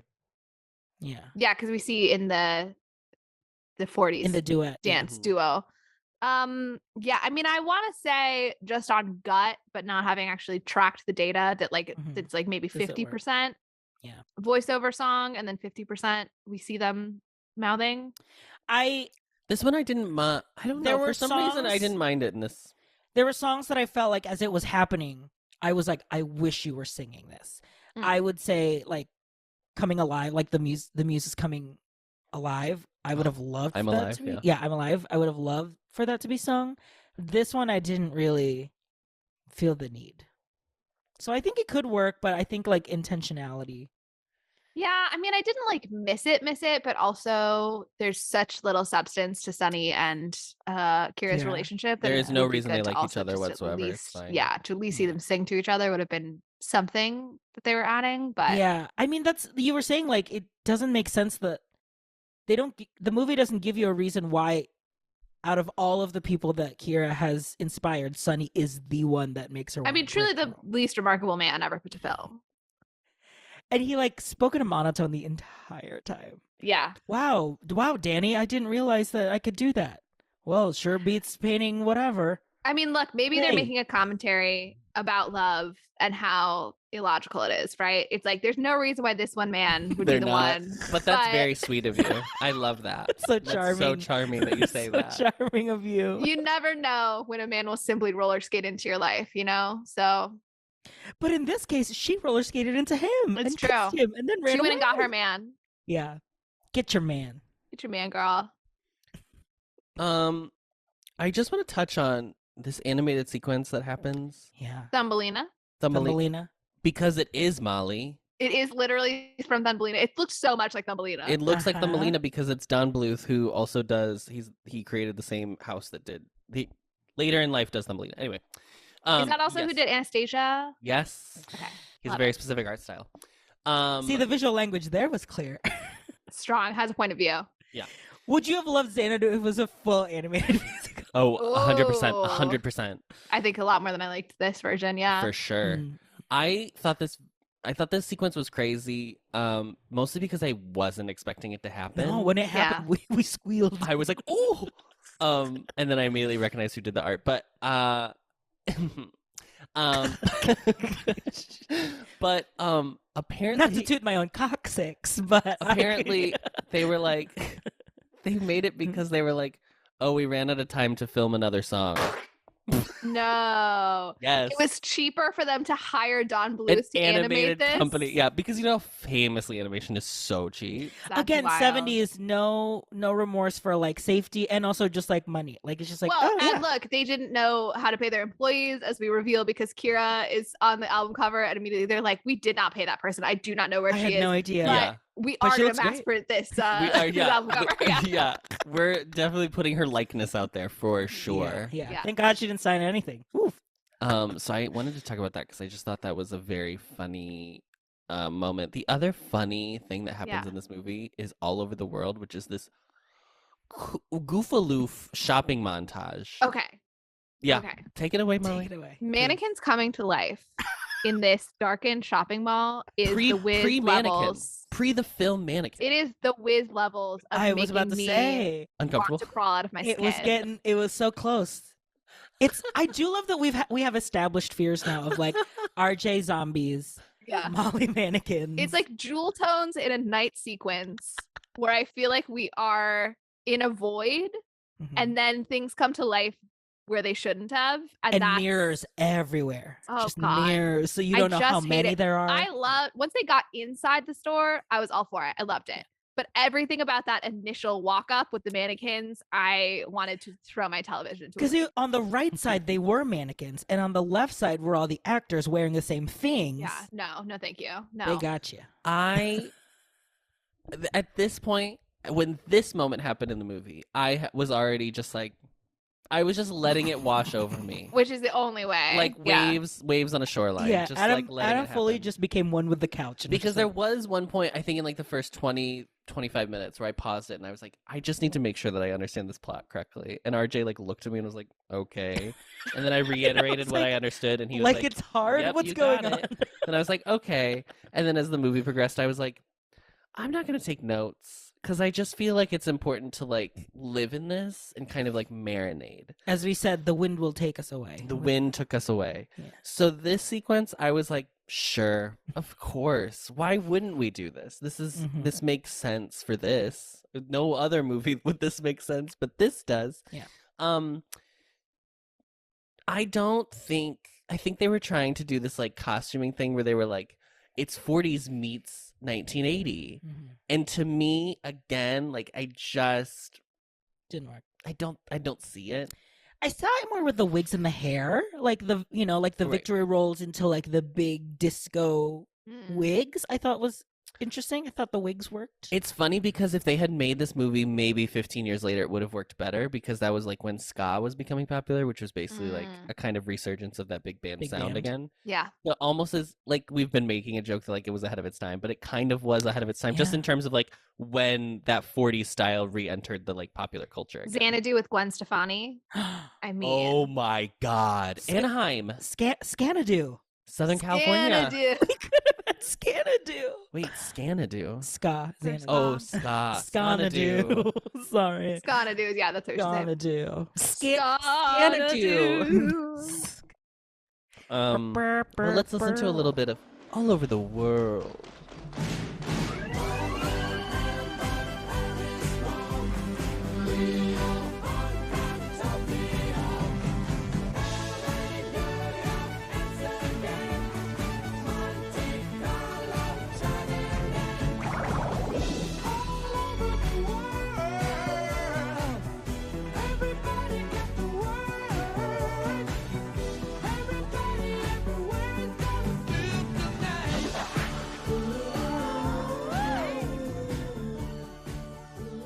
Okay, we've waited long enough. We have to talk about the end. They play this song at Sidetrack, They play the song at Sidetrack. It's true. and I resent it because it means that it was the only one I knew well enough that it could get stuck in my head. Sure. Yeah. Listen, She looks so good. Her hair, everyone's hair in this movie. Yeah. 10 out of 10. I will say, she does not have the best outfit for this number, but she looks great. I wish she was in gold. Doesn't she also look surprisingly older than she does in Grease in this sequence specifically? In this sequence, because when she's in that first, like, she has the Kira look, the first Kira look, she literally looks like she's 18 years old. Like, I was like, how is this woman real? The woman was 32 when she made this film, which is insane to me. Because Not that I'm saying whatever. I just think based on the sidetrack music video that I had seen, I definitely think I also thought Xanadu was maybe like an Olivia Newton-John comeback movie after she had done Grease and maybe her career had died down a little bit, because she seems so much older in this sequence than she does in Grease. Yeah. But it's like all styling, I think. Yeah. This had the exact same thing happen to her that happened to the guy who was in Grease too, where she led this film, it flopped, and then they were like, well, we can never give her her own film to lead ever again. Which is crazy to me, because this is not her fault. So I just did a quick Wikipedia on the actual song. Okay. And Xanadu. Yeah, Xanadu. And she was charting definitely in when it came out. UK, she was number 1 in the UK, and she was number 8 in the US Billboard. Yes, so Xanadu, the song, was popular more overseas than it was here. Well, funny enough, because it recharted in 2002 in Japan and in the UK. I don't know why, but it's 2002. Billboard Japan 18, US 40, UK 21. I wonder, was it because was that when she passed away? Because she died last year, didn't she? RJ, 2002 or 2022? 2022? Which year? 2022. Did I say 2002? You said 2002. Sorry, 2022. Okay, sorry. Yeah, that would make 2002. Yes, that would have been when she passed away. So yeah, I wonder if, because that's when a lot of Letterboxd reviews happened as well. I noticed when I was looking. Yeah. I wish she was not wearing this outfit. I wish she was wearing like a gold tunic number. Yeah, like it was too bronzy, muddy. Yeah. It looked a little too brown. But I wanted full solid gold, like shimmery Club 96. Give me that. Club 96. Club 96. You know who has the best hair in this movie? The Muse, who I think she's Asian. I don't know which Muse she is. Oh yeah, I actually she had the best hair. I was like, perfectly feathered hair. Yeah. I was like, my God, bring this look back. Yeah. Immediately. She looked great. Okay, so Xanadu. So I think this set is crazy. This set cost $1 million to build for this end number. Wow. I hope they used it for something. I cannot believe to build such a bright club. They got Gene Kelly to roller skate around toward a camera. Amazing. It's incredible. He looks like he's having a great time, honestly. He looks like he's having a great time. Everyone looks like they're having fun. I mean, that's the vibe you want. Is this the brightest club in the world? Are there seem to be fluorescents on in this club? Yes. Yeah, but if the lights were any darker, then I'm gonna start getting freaked out. So I appreciate that because you're like, are these mannequins? The dual tones that they were wearing with the darker scene would have been too much for me. I will say also that when they're like the big crowd is skating around and Gene Kelly is their grand marshal or whatever.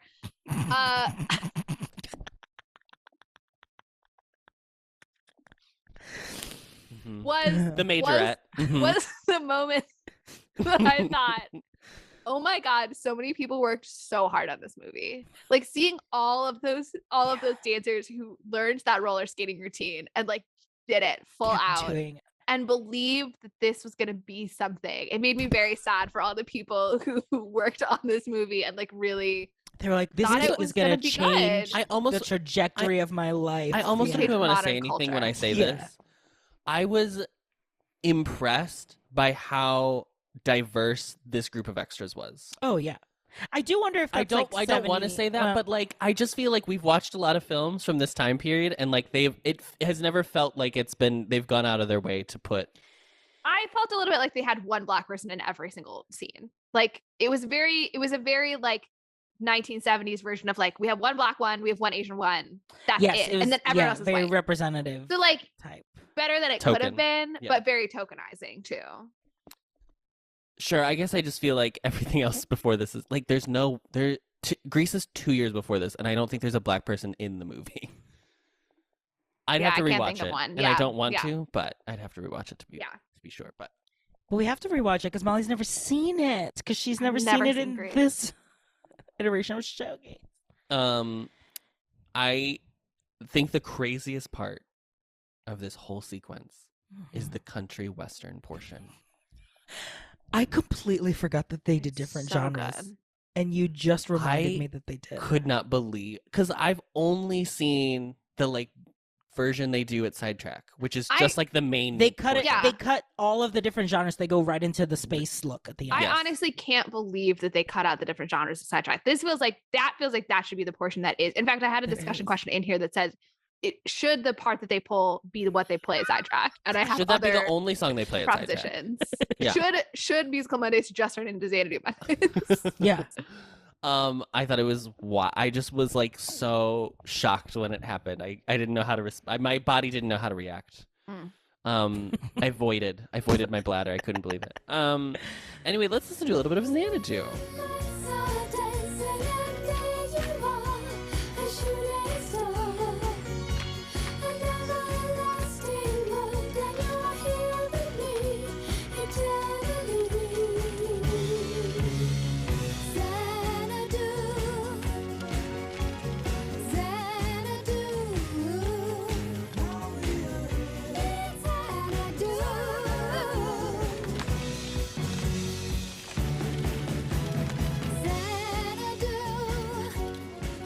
I have no real ending thoughts. I mean, I just think this is a movie that just is. Should we like circle back and define? Was it real? Was she there? Was she not there? Yeah. So what were both of your impressions of the last moment and what happened between When her I was and- watching this movie, I just said, Do your Olivia it's Newton-John? Olivia did the Newton-John. They called her to set and they said, wear this outfit. and And that's danced. what happened. Okay. At that point, I was like, I don't even know. Because I don't know if they had an idea. I just think they were like, well, we need to end on them together. And I was like, great, sure, absolutely. Was it all a dream? Who knows? To me, I always just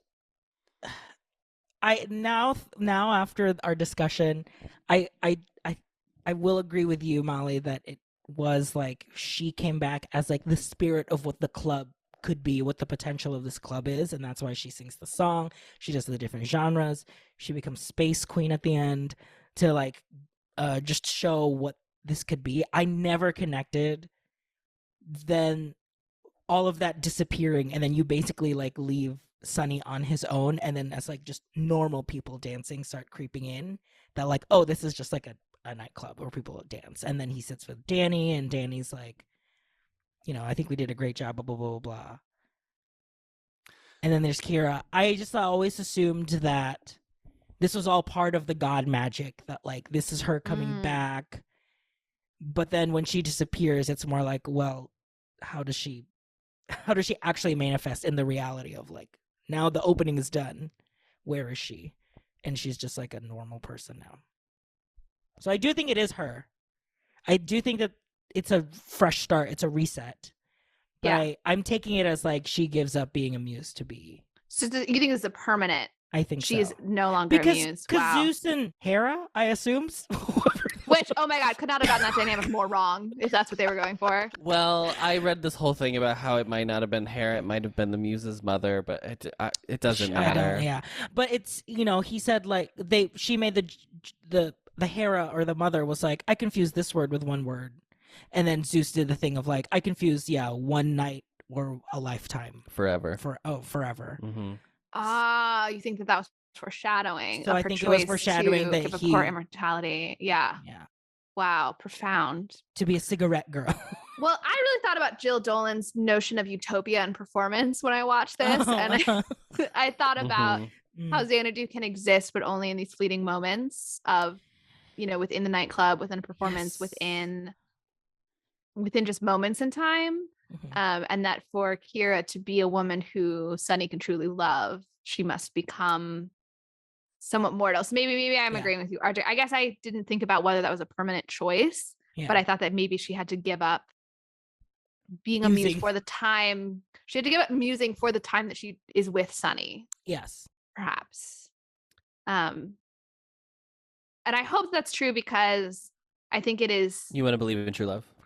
Yeah. No, not at all. I think that it's a bit sad. It's a bit sad if she is cursed to have the men that she loves forget her. This is Very Invisible Life of Addie LaRue, which I did read recently and I would recommend. So I hope, and there's simply no wink or nod to the audience to say he has forgotten me, but I do remember him. Yeah. And so I hope in a way that if he has forgotten her, that is also the case that she's forgotten him, so that they can begin again rather director than buys me dinner. Oh, sorry, Huh? nothing. Never mind. there's a Korean drama that we watched that had the same thing where like they reincarnated in a new in time a new again lifetime. in a new lifetime, but they couldn't remember each other. But there could have been a wink and a nod to the audience right at the end that maybe they'll still fall in love. Oh, I think that we are meant to understand that like they will fall in love with each other. Yeah. I guess I always just assumed that it was Kira doing all of those. Like, I want you to not remember me. Like, I want you to see. That's what I thought in the first Danny scene, but now I think because she was not. Because she was doing all those things of like changing the TV to like Sunny. She's a muse. I can't believe we didn't talk about that scene. That scene was out of control. First of all, I don't think I laughed until that scene when first of all, he just looks up. He looks up Muse in the dictionary and she knows what page it's on. That was very funny. And then at the end it says like, "Do you believe me now, Sonny?" Which is very funny. And then Adam chuckled, a hearty chuckle. I did chuckle. And then the TV turns on and they just start talking to Sonny, but it doesn't actually. It was like they were talking to Sonny, but they were still trying to do the plot of whatever movie it was. And so RJ was like, "Is this supposed to reference a specific film?" And I was like, "I don't think so. I think it's just like how this that movie is on. That movie in Home Alone is supposed to be just like a kind of like a parody of the genre or whatever." But right. Well, I guess the real Xanadu is friends with me along the way.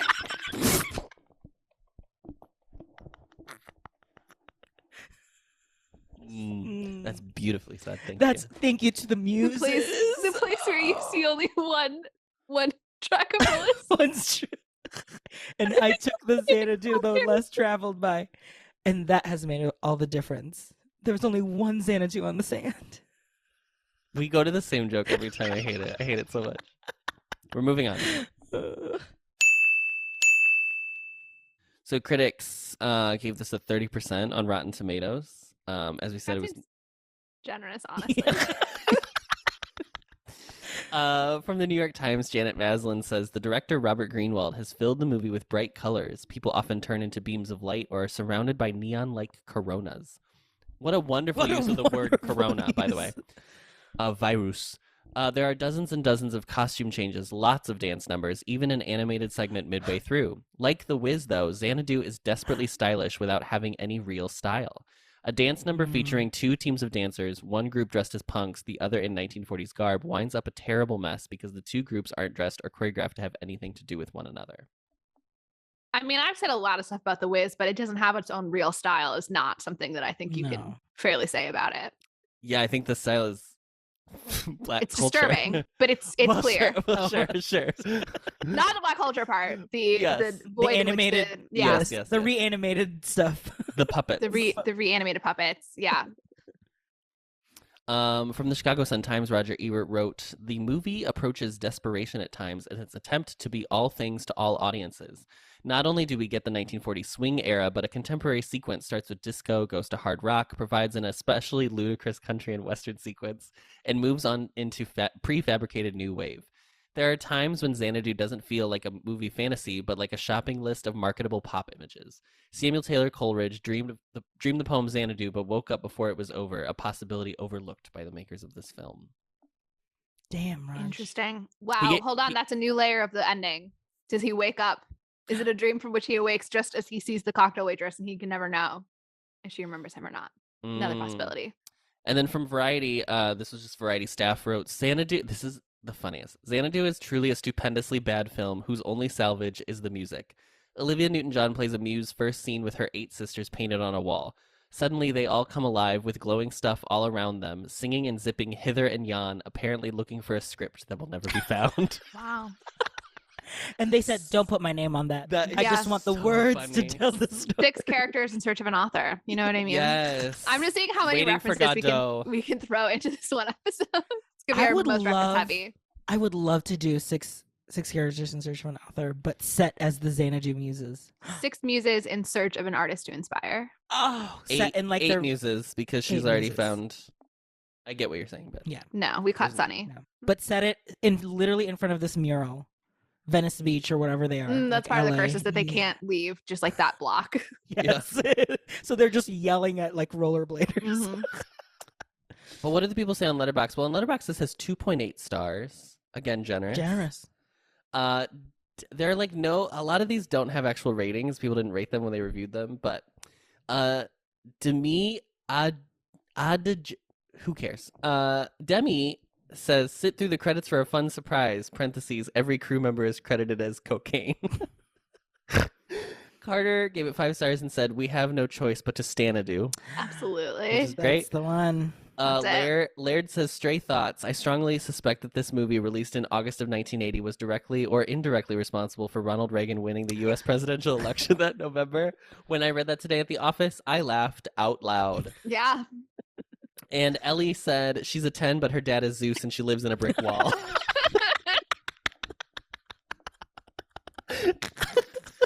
Wow. That's very funny. But see, all of these are, or I guess, 20. No, one's 22. They're all from August, which is, oh no, this one's, okay. I'm cutting all that because I can't read anymore. My God. Now, Molly, I have to know. I think you have strong feelings about who your MVP is. I do. I just feel like you always are like, I know definitively that the MVP of this movie is blankety blankety blank. It's Zeus. It's just It's voice acting. I mean, I guess Gene Kelly would be my MVP. Olivia Newton-John obviously is central and is doing a great job, but I think that a lot of the joy that I got out of the film came from the Gene Kelly scenes, and particularly him just looking like he's having a great time roller skating. He either genuinely enjoyed making that scene or he was a phenomenal actor, and either way, it's a good way to send him off. So I think for that reason, I'm going to give it to Gene Kelly. He had a good time. He cashed his check. He's close to his house. Literally, as soon as they finished circling, they just pushed him off, and he was home. I truly wanted to like find, when I was researching today, I Like really wanted to find him? an interview where he talked about his thoughts about this movie afterward. Yeah. Because there's no way he thought this was good. This is so far from what Gene Kelly was like doing well in like the 40s or whatever. I feel like the things that are flaws about it, though, I feel like it's very possible to have thought it could be good while making it, but be able to once watching it back that it's not.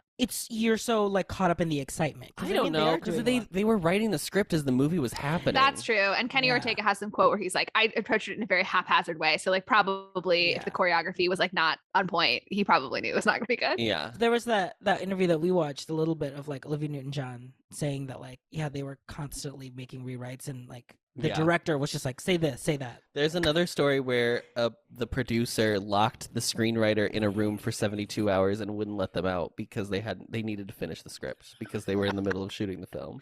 This is not related to this question, but I just remembered, and I really have to ask you. The woman who's one of the painters, who's like blonde with like a strong jawline, looked so familiar to me. And then when I looked up her credits, I like could not. But she was from Evanston and like had a Broadway.com entry. So like, is she a Chicago actor? Perhaps. Maybe. She did look familiar because I think they had the like. I didn't look her up. Very like stern 80s office woman voice, almost. Yeah. America had that voice.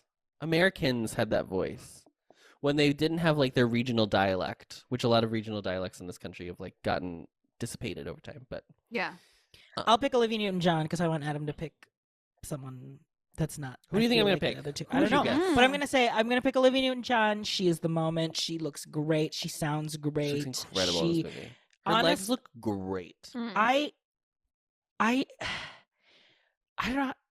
Her vocals sound great in like this type of music, like very synthy, like mysterious, new wavy, like something about just the quality of her voice feels like the softness of it. the softness of it like soars in like a cacophony of synth. Like Yeah. it's just there's something about My it that God, I want to dive the into poetry. this description. Oh, The yes. poetry. I was just inspired by one of the many muses of poetry. So Mine is ELO yeah, that's a very strong one. Yeah. because I think the music is probably the best part of this movie. Yeah. If you like this specific type of music, so I understand why Molly was like not for me, sorry. but it's just so of its time. Yeah. And it's such a perfect time capsule of music that it's like honestly cool that they got to do. Like there's so much music now that if you're not a musical theater composer, your music, if it's in a musical, comes after the fact, after you've had your run, after you've like proved yourself as a commercial success. Then later they'll be like, here's your this music is your compiled sound. into a jukebox. Yeah. Whereas like this is like the height. This is it. This is their height. So Yeah. they were like, let's do. It was slapping. Yeah. So I think it's really cool that they got Yeah. to kind That of is put their stuff interesting. to film. Like we should do jukebox musicals of like people at their prime, of like A Megan Thee Stallion musical that we're all saying the same thing. Yeah. I mean, we Ah, do. yeah. Yeah, we do jukeboxes that are like retrospectives of an established career. Yes, Correct. And then we hire pop stars sometimes to write musical, like Sarah Bareilles doing yes, Waitress, Right. but not quite the same. There's no like like I Beyonce. can't think of a single band that exists right now. But also like the other thing too is like Yeah. God, there's Weekend, none. There's Panic. none. It's the thing too of like ELO specifically. It's cool that they had such a specific like time sound. Like they Yeah. were such a Mhm. moment in time. Whereas like Sarah Bareilles, great. She sounds great. You could have like pulled her out of like any time period. 'Cause she Yes. kind of has like Yeah. a From like a- Love Song to now, like Yeah. it's still the same Sarah Bareilles. But- Yeah. era, yeah. So ELO's mine. That's a good one. Molly, what's your closer? My closer, well, you know, we've had a couple ideas during the course of the pod that I could have gone with. I'm going to stick with my original one, which is pitch a musical that you're going to revive by doing it on roller skates. So established musical already. An established musical that is not on roller skates. You're just adding the device. that you're like, here's how we're going to get tourists in to see Broadway again, is we're going to do this, but on roller skates. It's 2021. Mm-hmm. They just announced that you can reopen Broadway again Mhm. after Delta. And you have this show. I think Fiddler is the main. Mhm. Yep. Fiddler's the only option. It's don't- asking for it. It's begging. to be roller done. skate. skater on the roof. Imagine the Fiddler on the roof. I did have a friend who Trying told me not that he to slide saw like a modernized version of Fiddler, and for tradition they played the "That's Just the Way It Is" doo-doo-doo, doo-doo-doo, doo-doo-doo song, which God. I think is pretty epic. So that version maybe on roller skates I could see. Yes, modernized Fiddler. Mm-hmm. Put it on roller skates. Yeah. Now, is it modernized in the sense that it is like set in 2020 New York City? It's about the Jewish community there, or is it just Or is it still like It's just- late it's- yeah. 1800s on a Tevka? yeah? Could you do like Berlin Wall? And the Jewish community? Do you want to rethink that? You want to say what was going on with Jewish people in Berlin just post World War II? That's a question you have. 'Cause And that means I- like a roller skate. Yeah, The you want roller to make skate it a elements. comedy. I just want to be clear, so we're all clear on what's being I don't know why talked about. people are so gung ho. No, it's that idea. I was just kind of relating it to like He doesn't want PC anymore. Yeah. Remember, Molly? no, I was just trying to. Go ahead, and he has declared that with that pitch right there. No, I'm trying to find like what is a comparable of like the youngest daughter running away with the Russian, and like Oh, that so is like we're that not that is doing like the Judaism part of it. that is like too much for him. That like that is too much for him. and you so know, who would the They Russian skate be away. in this? I don't know. That's why I'm asking Okay. the question. Okay. So okay. you do want to modernize it. You just don't know to which time period. Yeah. Like, Okay. what is the equivalent of that? Well, we'll Without think on having it being Okay. that one. Sure. I mean, I still think it could be on a Tevka. Why not? Just put them on roller skates. Just call on it a roller day. skates. Yeah. Magic. then make me. They have a debate about whether it's against the Sabbath to roller skate on Saturday. I mean, imagine the bottle dance on roller skates. Oh, Oh, come girl. on. I mean, imagine the ghost, Lifting up the chair. the nightmare. yeah, the, Serafina. like- yeah, Yeah. yeah. Molly, do you have Do you have a response? Yeah, Showboat. We're doing Showboat. On roller skates. Good. My God, we're just all going for him. And we're I all thought about it because Porgy and Bess. Why not? maybe I thought about it because the article I read talked about how Xanadu is very vaudevillian in that the musical numbers exist to emphasize the plot, but not ever to further it. And so I thought, well, let's go to the first integrated musical, baby, and let's put it on roller skates. And so I say we go classic. What can be more modern than roller skates, and what can be more classic than Showboat? You know what I mean? And then we take the 40s, we take the 80s, we smush the sets together. We got a hit. I would say my first thought is Funny Girl, but the only scene you don't have roller skates on is the scene which does have It's roller actually skates in roller skates. Yeah, I love that. So that's just like a little bit of humor. Just a little humor.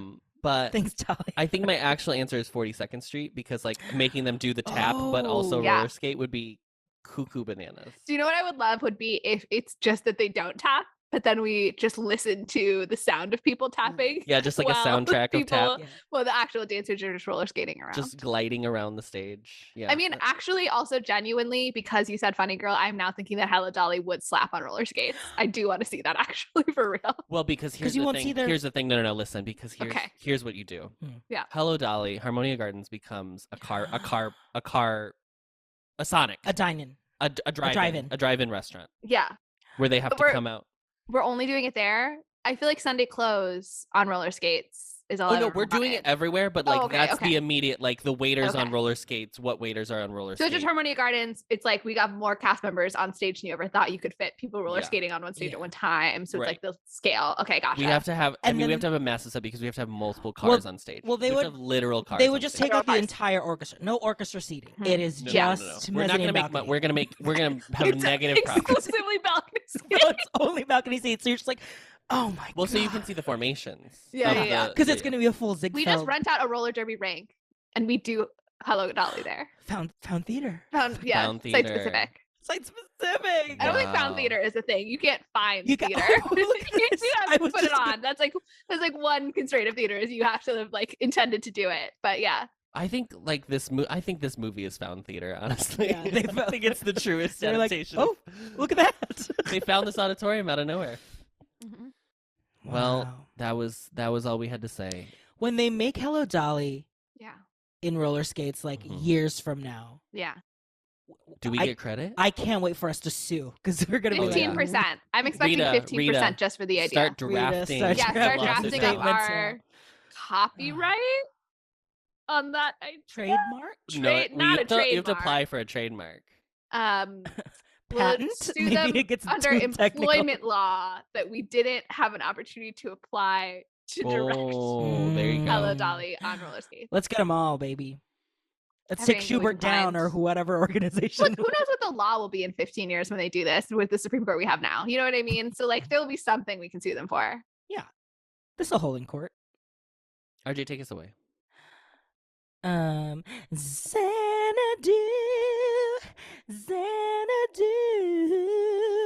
now that you're near, in Xanadu.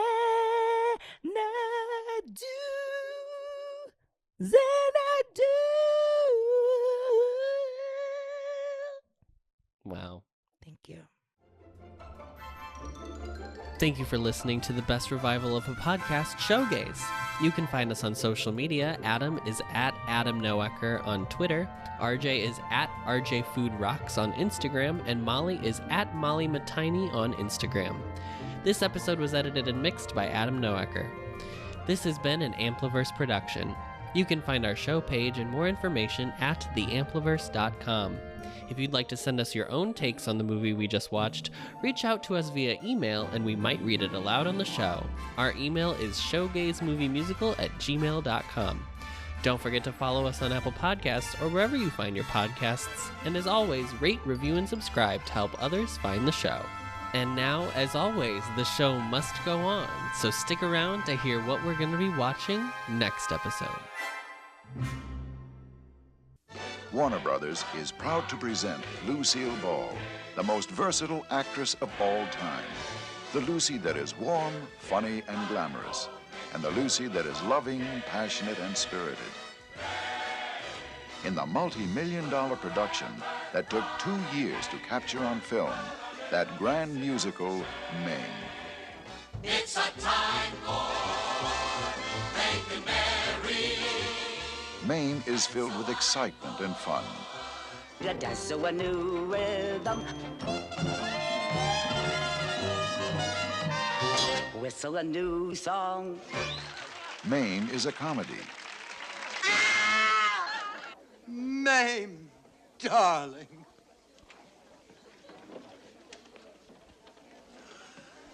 You look awful.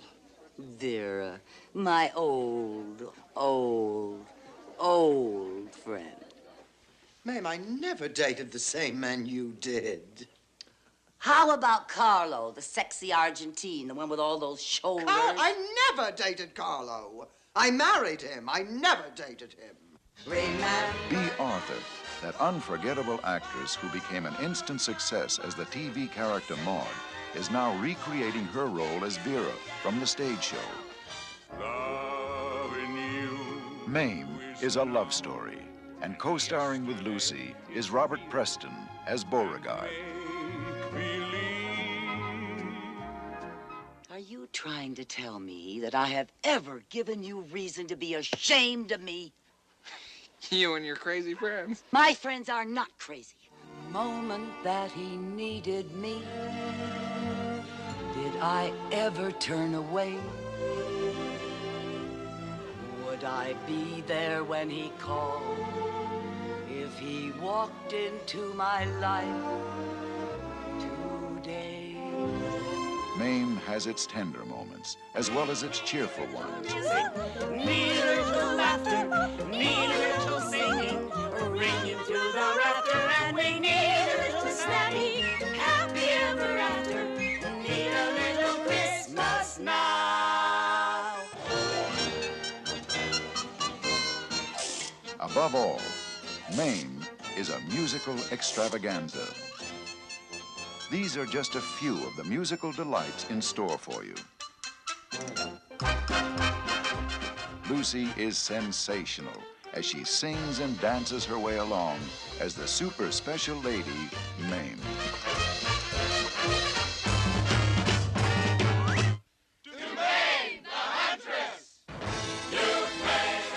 Mame, a Broadway smash hit that had a spectacular 4-year run, is now brought to the screen. Lucille Ball, America's most unique actress, is supported by an outstanding cast in one of the most entertaining musicals of our time.